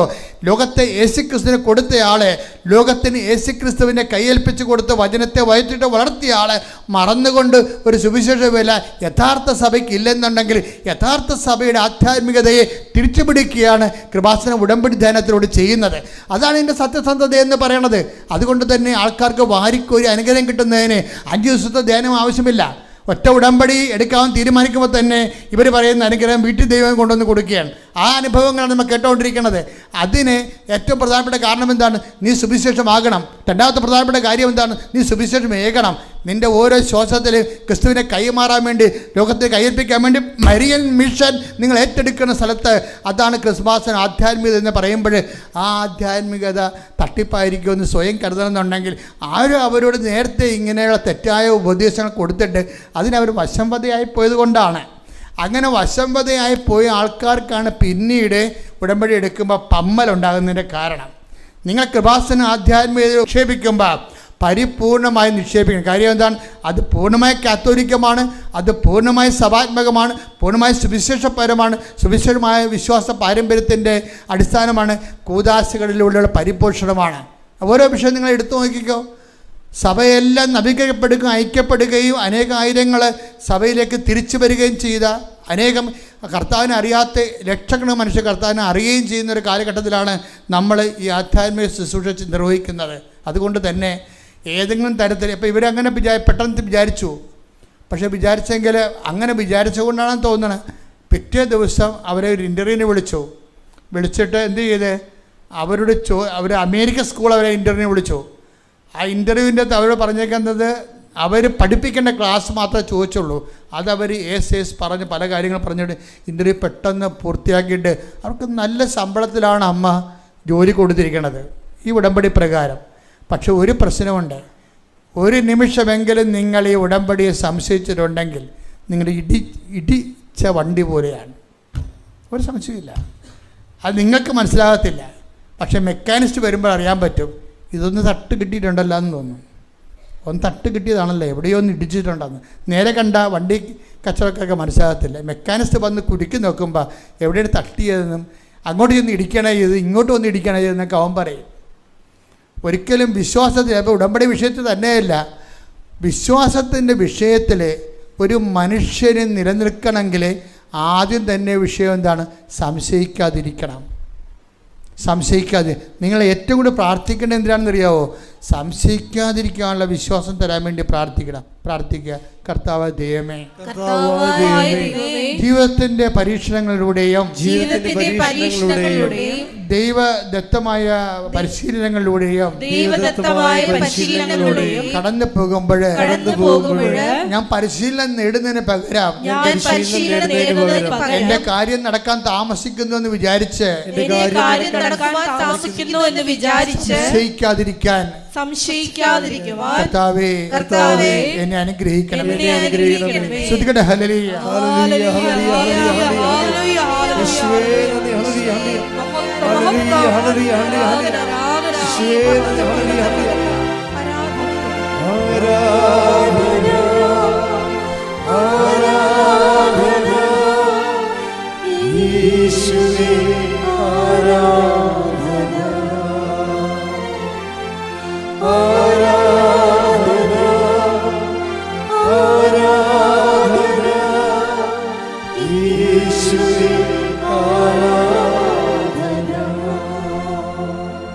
എൻ്റെ പ്രിയപ്പെട്ട വിഷയം, ഈ വിശ്വാസമായാലും സ്നേഹമായാലും രണ്ട് കാര്യം സംഭവിക്കുന്ന ബൈബിൾ പറയണത്.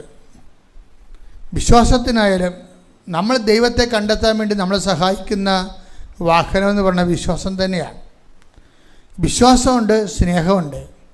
സ്നേഹത്തിനാകുമ്പോൾ കുറച്ചുകൂടി സ്പീഡാവുന്നേ ഉള്ളൂ. അപ്പോഴെന്താ വിഷയം എന്ന് പറയണത്? ഈ വിശ്വാസമായാലും സ്നേഹമായാലും ഇതിന് രണ്ടും ഡാമേജ് സംഭവിക്കാനുള്ള സാധ്യതയുണ്ട്. അത് നമ്മൾ പ്രിക്കോഷൻ ഉണ്ടാകണം. അപ്പം ഞാൻ ഒന്ന് നിങ്ങളോട് നേരത്തെ പറഞ്ഞായിരുന്നു, എന്താണ് വിശ്വാസത്തിനുള്ളൊരു കുഴപ്പം എന്താണ്? ചില സമയത്ത് അത് ക്ഷയിച്ചു പോകാൻ സാധ്യതയുണ്ട്. അതുകൊണ്ടാണ് കർത്താവ് പറഞ്ഞത്, മധ്യസ്ഥ പ്രാർത്ഥന കൊണ്ടായിരിക്കും എപ്പോഴും വിശ്വാസത്തെ ക്ഷയിച്ചു പോകുന്നത് പരിഹരിക്കാൻ പറ്റത്തുള്ളൂ. നിങ്ങൾക്ക് വേണ്ടി മധ്യസ്ഥ പ്രാർത്ഥന നടത്താൻ പറ്റുന്ന ഒരാളെ നിങ്ങൾ കണ്ടെത്തണം. അല്ലെങ്കിൽ അതുകൊണ്ടാണ് ഞാൻ നിങ്ങളെ എപ്പോഴും അഖണ്ഡ ജപമാല ഗ്രൂപ്പുകൾ ഉണ്ടാക്കി അതിൽ ചേർക്കേണ്ട കാര്യം. അതാത് പ്രദേശങ്ങളുള്ളവർ ഒരുമിച്ച് പ്രാർത്ഥിക്കണം. അതാത് പ്രദേശങ്ങൾ ഉടമ്പടി എടുത്തവർ. അപ്പം വിദേശ രാജ്യങ്ങളെല്ലാം ഒത്തിരിയേറെ ഉടമ്പടി ഗ്രൂപ്പുകളുണ്ട്. നമ്മുടെ നാട്ടിലുമുണ്ട് ഉടമ്പടി ഗ്രൂപ്പുകൾ. അഖണ്ഡ ജപമാല ചൊല്ലി പ്രാർത്ഥിക്കുന്നവർ. എന്തിനാണ്? നമ്മുടെ വിശ്വാസത്തിൻ്റെ നമ്മൾ ആ വിഷയത്തിൽ എത്തിച്ചേരുന്ന വരെയുള്ള സമയത്ത് നമ്മളെ വിശ്വാസത്തെ നിലനിർത്തിക്കൊണ്ടിരിക്കാനാണ് ഈ പ്രാർത്ഥനാ ഗ്രൂപ്പുകൾ സഹായിക്കുന്നത്.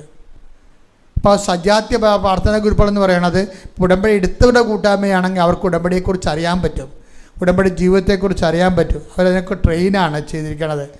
പിന്നെ മാതാവിൻ്റെ മധ്യസ്ഥതയിലുള്ള സുവിശേഷ വേരെയാണ് അവർ ചെയ്യണത്.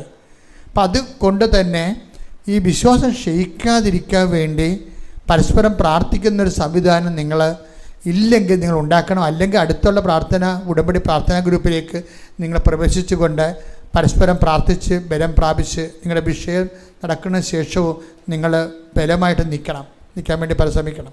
രണ്ടാമത്തൊരു വിഷയം എന്ന് പറയുന്നത്, വിശ്വാസം ക്ഷയിക്കണ പോലെ തന്നെയാണ് വേറൊരു കുഴപ്പമുണ്ട്, സ്നേഹം തണുത്തു പോകും. അതും ഒരു വിഷയമാണ്. ഈ വിശ്വാസം ക്ഷയിച്ചു പോകും, സ്നേഹം തണുത്തു പോകുമെന്ന് പറയണത് എൻ്റെ ഒരു സങ്കല്പത്തിൽ പറയണതല്ല, കർത്താവിൻ്റെ വചനത്തിലുള്ളതാണത്. എങ്കിലും മനുഷ്യപുത്രൻ വരുമ്പോൾ ഭൂമിയിൽ വിശ്വാസം കണ്ടെത്തുമെന്ന് ചോദിക്കുമ്പോൾ തന്നെ അധർമ്മം വർദ്ധിക്കുമ്പോൾ സ്നേഹം തണുത്തു പോകുമെന്ന് പറയുന്നത്. Take the word of God. ശ്രുതികട്ടെ. ഹല്ലേലൂയ, ഹല്ലേലൂയ, ഹല്ലേലൂയ, ഹല്ലേലൂയ. മത്തായി 24:12. മത്തായി 24:12. അധർമ്മം വർദ്ധിക്കുന്നതിനാൽ പലരുടെയും സ്നേഹം തണുത്തു പോകും. ഇപ്പോൾ ഒരു വിഷയം, നമ്മളൊരു ദൈവത്തിലേക്ക് എത്തിച്ചേരണതിന് നമുക്കെന്ത് വേണം? വിശ്വാസം വേണം, പ്രത്യാശ വേണം, സ്നേഹം വേണം. വിശ്വാസത്തിന് എന്ത് സംഭവിക്കും? വിശ്വാസം ചിലപ്പോൾ ക്ഷയിച്ചു പോകും. സ്നേഹത്തിന് എന്ത് സംഭവിക്കും? സ്നേഹം തണുത്തു പോകും. അതാണ് വിഷയം. എല്ലാവർക്കും സംഭവിക്കുന്നത് അതാണ്. ഈ നമുക്ക് ദൈവത്തിൽ എത്തിച്ചേരാൻ വേണ്ടി ഉള്ളത് എന്താണ്? വിശ്വാസം, പ്രത്യാശ, സ്നേഹമാണ്. വിശ്വാസത്തിന് എന്ത് സംഭവിക്കും? വിശ്വാസം കാലങ്ങൾ ചെല്ലും തോറും വിശ്വാസം പരിപോഷിതമാകുന്നില്ലെങ്കിൽ വിശ്വാസം ക്ഷയിച്ചു പോകും. പ്രാർത്ഥനാ ജീവിതം കൊണ്ട്, കൂട്ടായ്മയില്ലായ്മ കൊണ്ട് വിശ്വാസം ക്ഷയിച്ചു പോകും. പിന്നെ വിശ്വാസത്തേക്കാൾ വലുതാണ് ദൈവസ്നേഹം. അത് വിശ്വാസത്തിൽ നിന്നാണ് ദൈവസ്നേഹം ഉണ്ടാകണം, വെറുതെ ദൈവസ്നേഹം ഉണ്ടാകത്തില്ല. അപ്പോൾ വിശ്വാസത്തിന് പറയുന്നത് ദൈവസ്നേഹത്തിനും കുഴപ്പമുണ്ടാവും, അതും സേഫല്ല. ദൈവസ്നേഹവും നമുക്കുണ്ടാകുന്ന ദൈവസ്നേഹവും സേഫല്ല. എന്ത് സംഭവിക്കും? അധർമ്മം വർദ്ധിക്കുകയാണെങ്കിൽ സ്നേഹം തണുത്തു പോകും. അതാണ് ഒരു വിഷയമാണ്. സ്നേഹം ഉണ്ടാവും, പക്ഷേ തണുത്തിരിക്കും. തണുത്താൽ എന്താ? ഞാൻ പണ്ട് ഇടുക്കി ധ്യാനിപ്പിക്കാൻ പോയി, നെടുങ്കണ്ടത്ത് ധ്യാനിപ്പിക്കാൻ പോയ ദിവസം ഞാൻ ട്രിവാൻഡ്രത്ത് പുത്തൻതോപ്പിൽ നിന്ന് ധ്യാനിപ്പിക്കാൻ പോയിട്ട് അതുവഴി ചെല്ലാനത്ത് ഒന്ന് ധ്യാനിപ്പിച്ചിട്ട് അതുവഴി നേരെ വണ്ടി ഇടവക പോകാതെ നേരെ നെടുങ്കണ്ടത്തേക്ക് പോയിരിക്കുകയാണ്. അന്ന് ഇടിയും വെട്ടി മഴ. ഇപ്പം ഞങ്ങൾ കാട്ടിൽ കയറി മല കയറിയപ്പോൾ ചുരം കയറിയപ്പോൾ നല്ല തണുത്ത, കാറ് തുറക്കാൻ പറ്റണില്ല, തണുത്ത കാറ്റ് ഇടിച്ച് കയറണ അകത്ത് മഴയോടുകൂടി. പക്ഷെ കുറച്ച് കഴിഞ്ഞപ്പോൾ മലയുടെ മുകളിൽ എവിടെയോ കാട്ടിക്ക് വെച്ച് എൻ്റെ വണ്ടി നിന്ന് പോയി. പിന്നെ എന്ത് ചെയ്യും? തുറക്കാൻ പറ്റുക? ഭയങ്കര ഇടിമിന്നലും. മിന്നുമ്പോൾ നമുക്ക് മലയോരങ്ങളിലൊക്കെ അവിടെ ഇവിടെയൊക്കെ വെള്ളച്ചാട്ടങ്ങൾ കാണാം. അപ്പം ഞങ്ങൾ ഒരു മലയുടെ ഒരു ചങ്ങല വട്ടക്കിടക്കുകയാണ് ഈ സംഭവം. എവിടെയാണെന്ന് നമുക്ക് പിടിയില്ല. വണ്ടി പോകണില്ല, വണ്ടി എടുക്കണില്ല, സെൽഫ് എടുക്കണില്ല, തീർന്ന പരിപാടി. അവസാനം വെളുപ്പിനെ വരെ അവിടെ കിടന്ന് ജപമാലയില്ലേ ആ വണ്ടിയുടെ അത്തിരുന്ന് 6 പേരുണ്ടായിരുന്നു. വെളുപ്പിന് വരെ ജപമാലയില്ലേ. വെളുപ്പിനായപ്പോൾ മലപ്പുറത്തുനിന്ന് കുറേ മുസ്ലിം സഹോദരങ്ങൾ വന്ന്, അപ്പം ഞങ്ങൾ അവരോട് പറഞ്ഞ് നിങ്ങൾ ടൗണിലേക്ക് പോകുമ്പോൾ അവിടെ നിന്നൊരു ജീപ്പ് വിടണം, ഞങ്ങളുടെ വണ്ടി കെട്ടി വലിച്ചുകൊണ്ട് പോകാൻ വേണ്ടി. പിന്നെ അവർ ടൗണിലേക്ക് പോയി ജീപ്പ് വിട്ട് ജീപ്പ് വന്ന് ഞങ്ങളുടെ വണ്ടി കെട്ടി വലിച്ചുകൊണ്ട് പോയി അവിടെ. പക്ഷേ എന്നിട്ട് എന്താ സംഭവിച്ചത്? ഞങ്ങളുടെ വണ്ടിക്ക് സംഭവിച്ചത്? എഞ്ചിന് കുഴപ്പമൊന്നുമില്ല. അന്ന് എൻ്റെ വണ്ടി ഗ്യാസ് കൊണ്ട് ഓടുന്നതായിരുന്നു.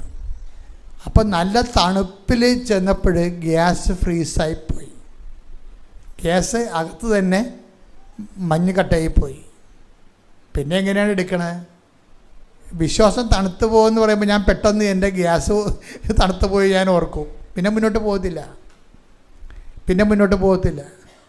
പിന്നെ പിറ്റേ പ്രാവശ്യം പോകണമെങ്കിൽ തന്നെ ഞങ്ങൾ ഈ ഗ്യാസിൻ്റെ സിലിണ്ടറിന് ചുറ്റും ചെമ്പ് കമ്പികൾ കൂട്ടി വേറെ ഒരു ബാറ്ററി വെച്ച് അതിനെ ചൂട് പിടിപ്പിച്ച് ഇൻ കേസ് എവിടെയെങ്കിലും കടന്നു പോകുമെങ്കിൽ ഗ്യാസ് തണുക്കാതിരിക്കാൻ വേണ്ടി അതിനെ കോയിൽ ചെയ്താൽ പോയത് പിന്നെ അടുത്ത ട്രിപ്പിന്. അപ്പോൾ നിസ്സാരമല്ല തണുത്ത് സ്നേഹം പക്ഷേ എപ്പോഴാണ് തണുത്ത് പോണത്? അധർമ്മം വർദ്ധിക്കുമ്പോൾ തണുത്ത് പോകുന്ന ഈശോ പറയണത്. നിങ്ങൾക്ക് ദൈവസ്നേഹം ഉണ്ടാകാം, പക്ഷേ തണുത്ത ദൈവസ്നേഹം വർക്കൗട്ട് ചെയ്യത്തില്ല. നിങ്ങൾക്ക് ദൈവസ്നേഹം ഇല്ലെന്നൊന്നും പറയണില്ല, തണുത്തതായിരിക്കും. പള്ളിയിലൊക്കെ പോകുന്നുണ്ടാകും, കുടുംബപ്രാർത്ഥന നടത്തുന്നുണ്ടാകും, പക്ഷേ ദൈവത്തിന് തണുത്തതാണ് സംഭവം. തണുത്താൽ മുന്നോട്ട് കാര്യങ്ങൾ നടക്കത്തില്ല. ആചാരവട്ടങ്ങളും അനുഷ്ഠാന വട്ടങ്ങളൊക്കെ നടന്നു പോകും, പക്ഷേ ദൈവത്തിൻ്റെ ഇടപെടൽ നടക്കത്തില്ല. അത് സ്നേഹം തണുത്തു പോകണമെന്നാണ്. അത് എന്തുകൊണ്ടാണെന്ന് ചോദിച്ചു കഴിഞ്ഞാൽ അധർമ്മം വർദ്ധിക്കുന്നത് കൊണ്ടാണ്. അധർമ്മം വർദ്ധിച്ചാൽ സ്നേഹം തണുത്തു പോകും. ഇപ്പം നിങ്ങളുടെ വീട് ജപ്തിയാകാൻ പോകണമെന്ന് പറഞ്ഞ് നിങ്ങൾ മോങ്ങി തേങ്ങി ഒരു സ്ഥലത്ത് നിന്ന് നിങ്ങൾ 1,00,000 രൂപ വാങ്ങിച്ച് ജപ്തിയിൽ നിന്ന് രക്ഷപ്പെട്ട്, പക്ഷേ നിങ്ങൾക്ക് 1,00,000-ന് 2,00,000 കിട്ടുമ്പോഴും നിങ്ങൾ ആ സമയത്ത് എന്ത് ചെയ്യും?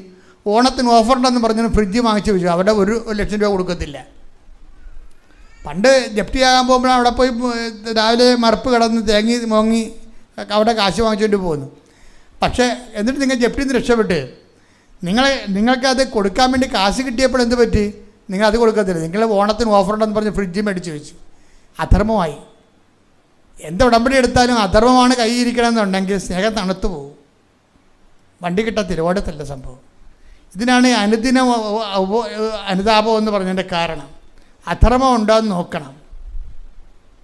അധർമ്മം എല്ലാവർക്കും ഉണ്ടാവും.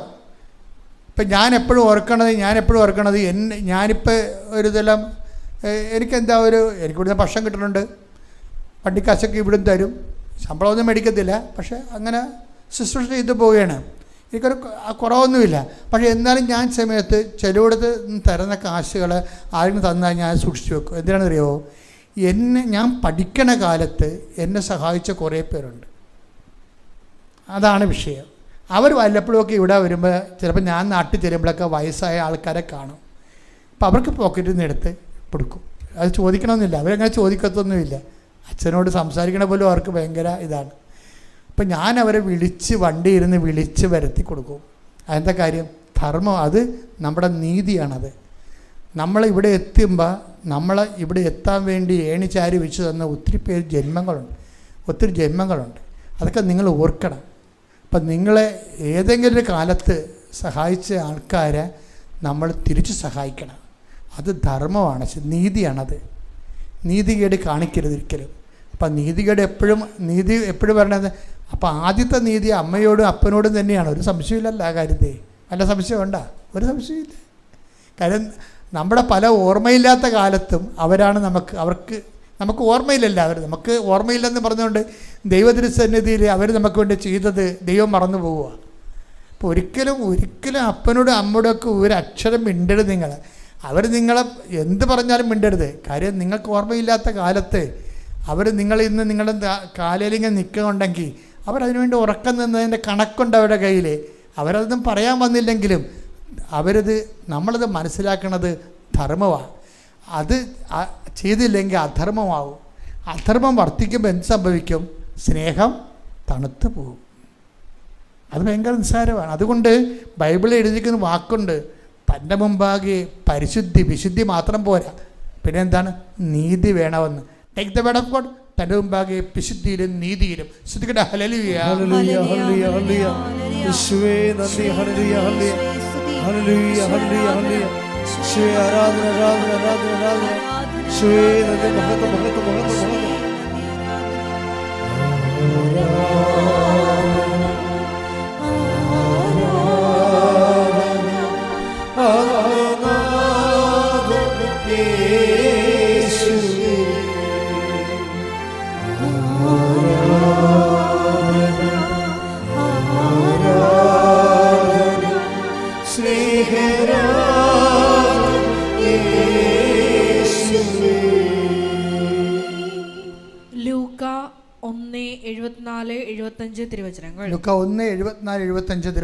ശത്രുക്കളുടെ കൈകളിൽ നിന്ന് വിമോചിതരായി, ശത്രുക്കളുടെ കൈകളിൽ നിന്ന് വിമോചിതരായി, നിർഭയം പരിശുദ്ധിയിലും നീതിയിലും എപ്പോഴും അവിടുത്തെ മുമ്പിൽ ശുശ്രൂഷ ചെയ്യാൻ വേണ്ട അനുഗ്രഹം നമുക്ക് നൽകാനുമായിട്ടാണ് ഇത്.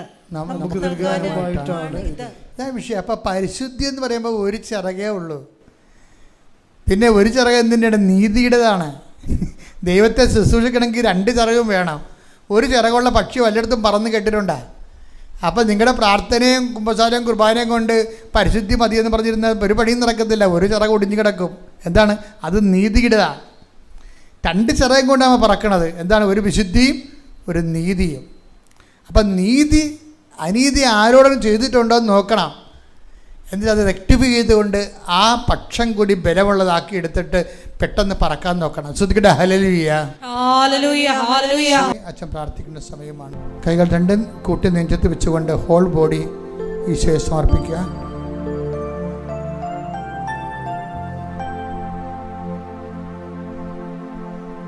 കർത്താവിന്റെ ഉന്നതമായ നാമത്തിന് സ്തോത്രം ചെയ്യുന്നു. കർത്താവ് നിന്റെ വിശുദ്ധ പൗരോഹിത്യത്തെ അനുസ്മരിക്കണമെന്ന് പ്രാർത്ഥിക്കുന്നു. 40 വർഷം ഞാൻ അർപ്പിച്ച കുർബാനകള്, 40 വർഷത്തെ പൗരോഹിത്യ ശുശ്രൂഷകള്, അതുപോലെ തന്നെ അൾത്താരയിലെ ദേവമാതാവിൻ്റെ പ്രത്യക്ഷഗണത്തിൻ്റെ യോഗ്യതകള്, അൾത്താരയിൽ നടന്ന 10,000 ആരാധന ശക്തികള്, അങ്ങയുടെ മക്കളെ ഇതിൻ്റെ അടിസ്ഥാനത്തിലും ആധാരത്തിലും അങ്ങയുടെ മക്കളെ ഈശോനാമത്തിൽ ആശീർവദിക്കുന്നു. ശ്രദ്ധിക്കട്ടെ.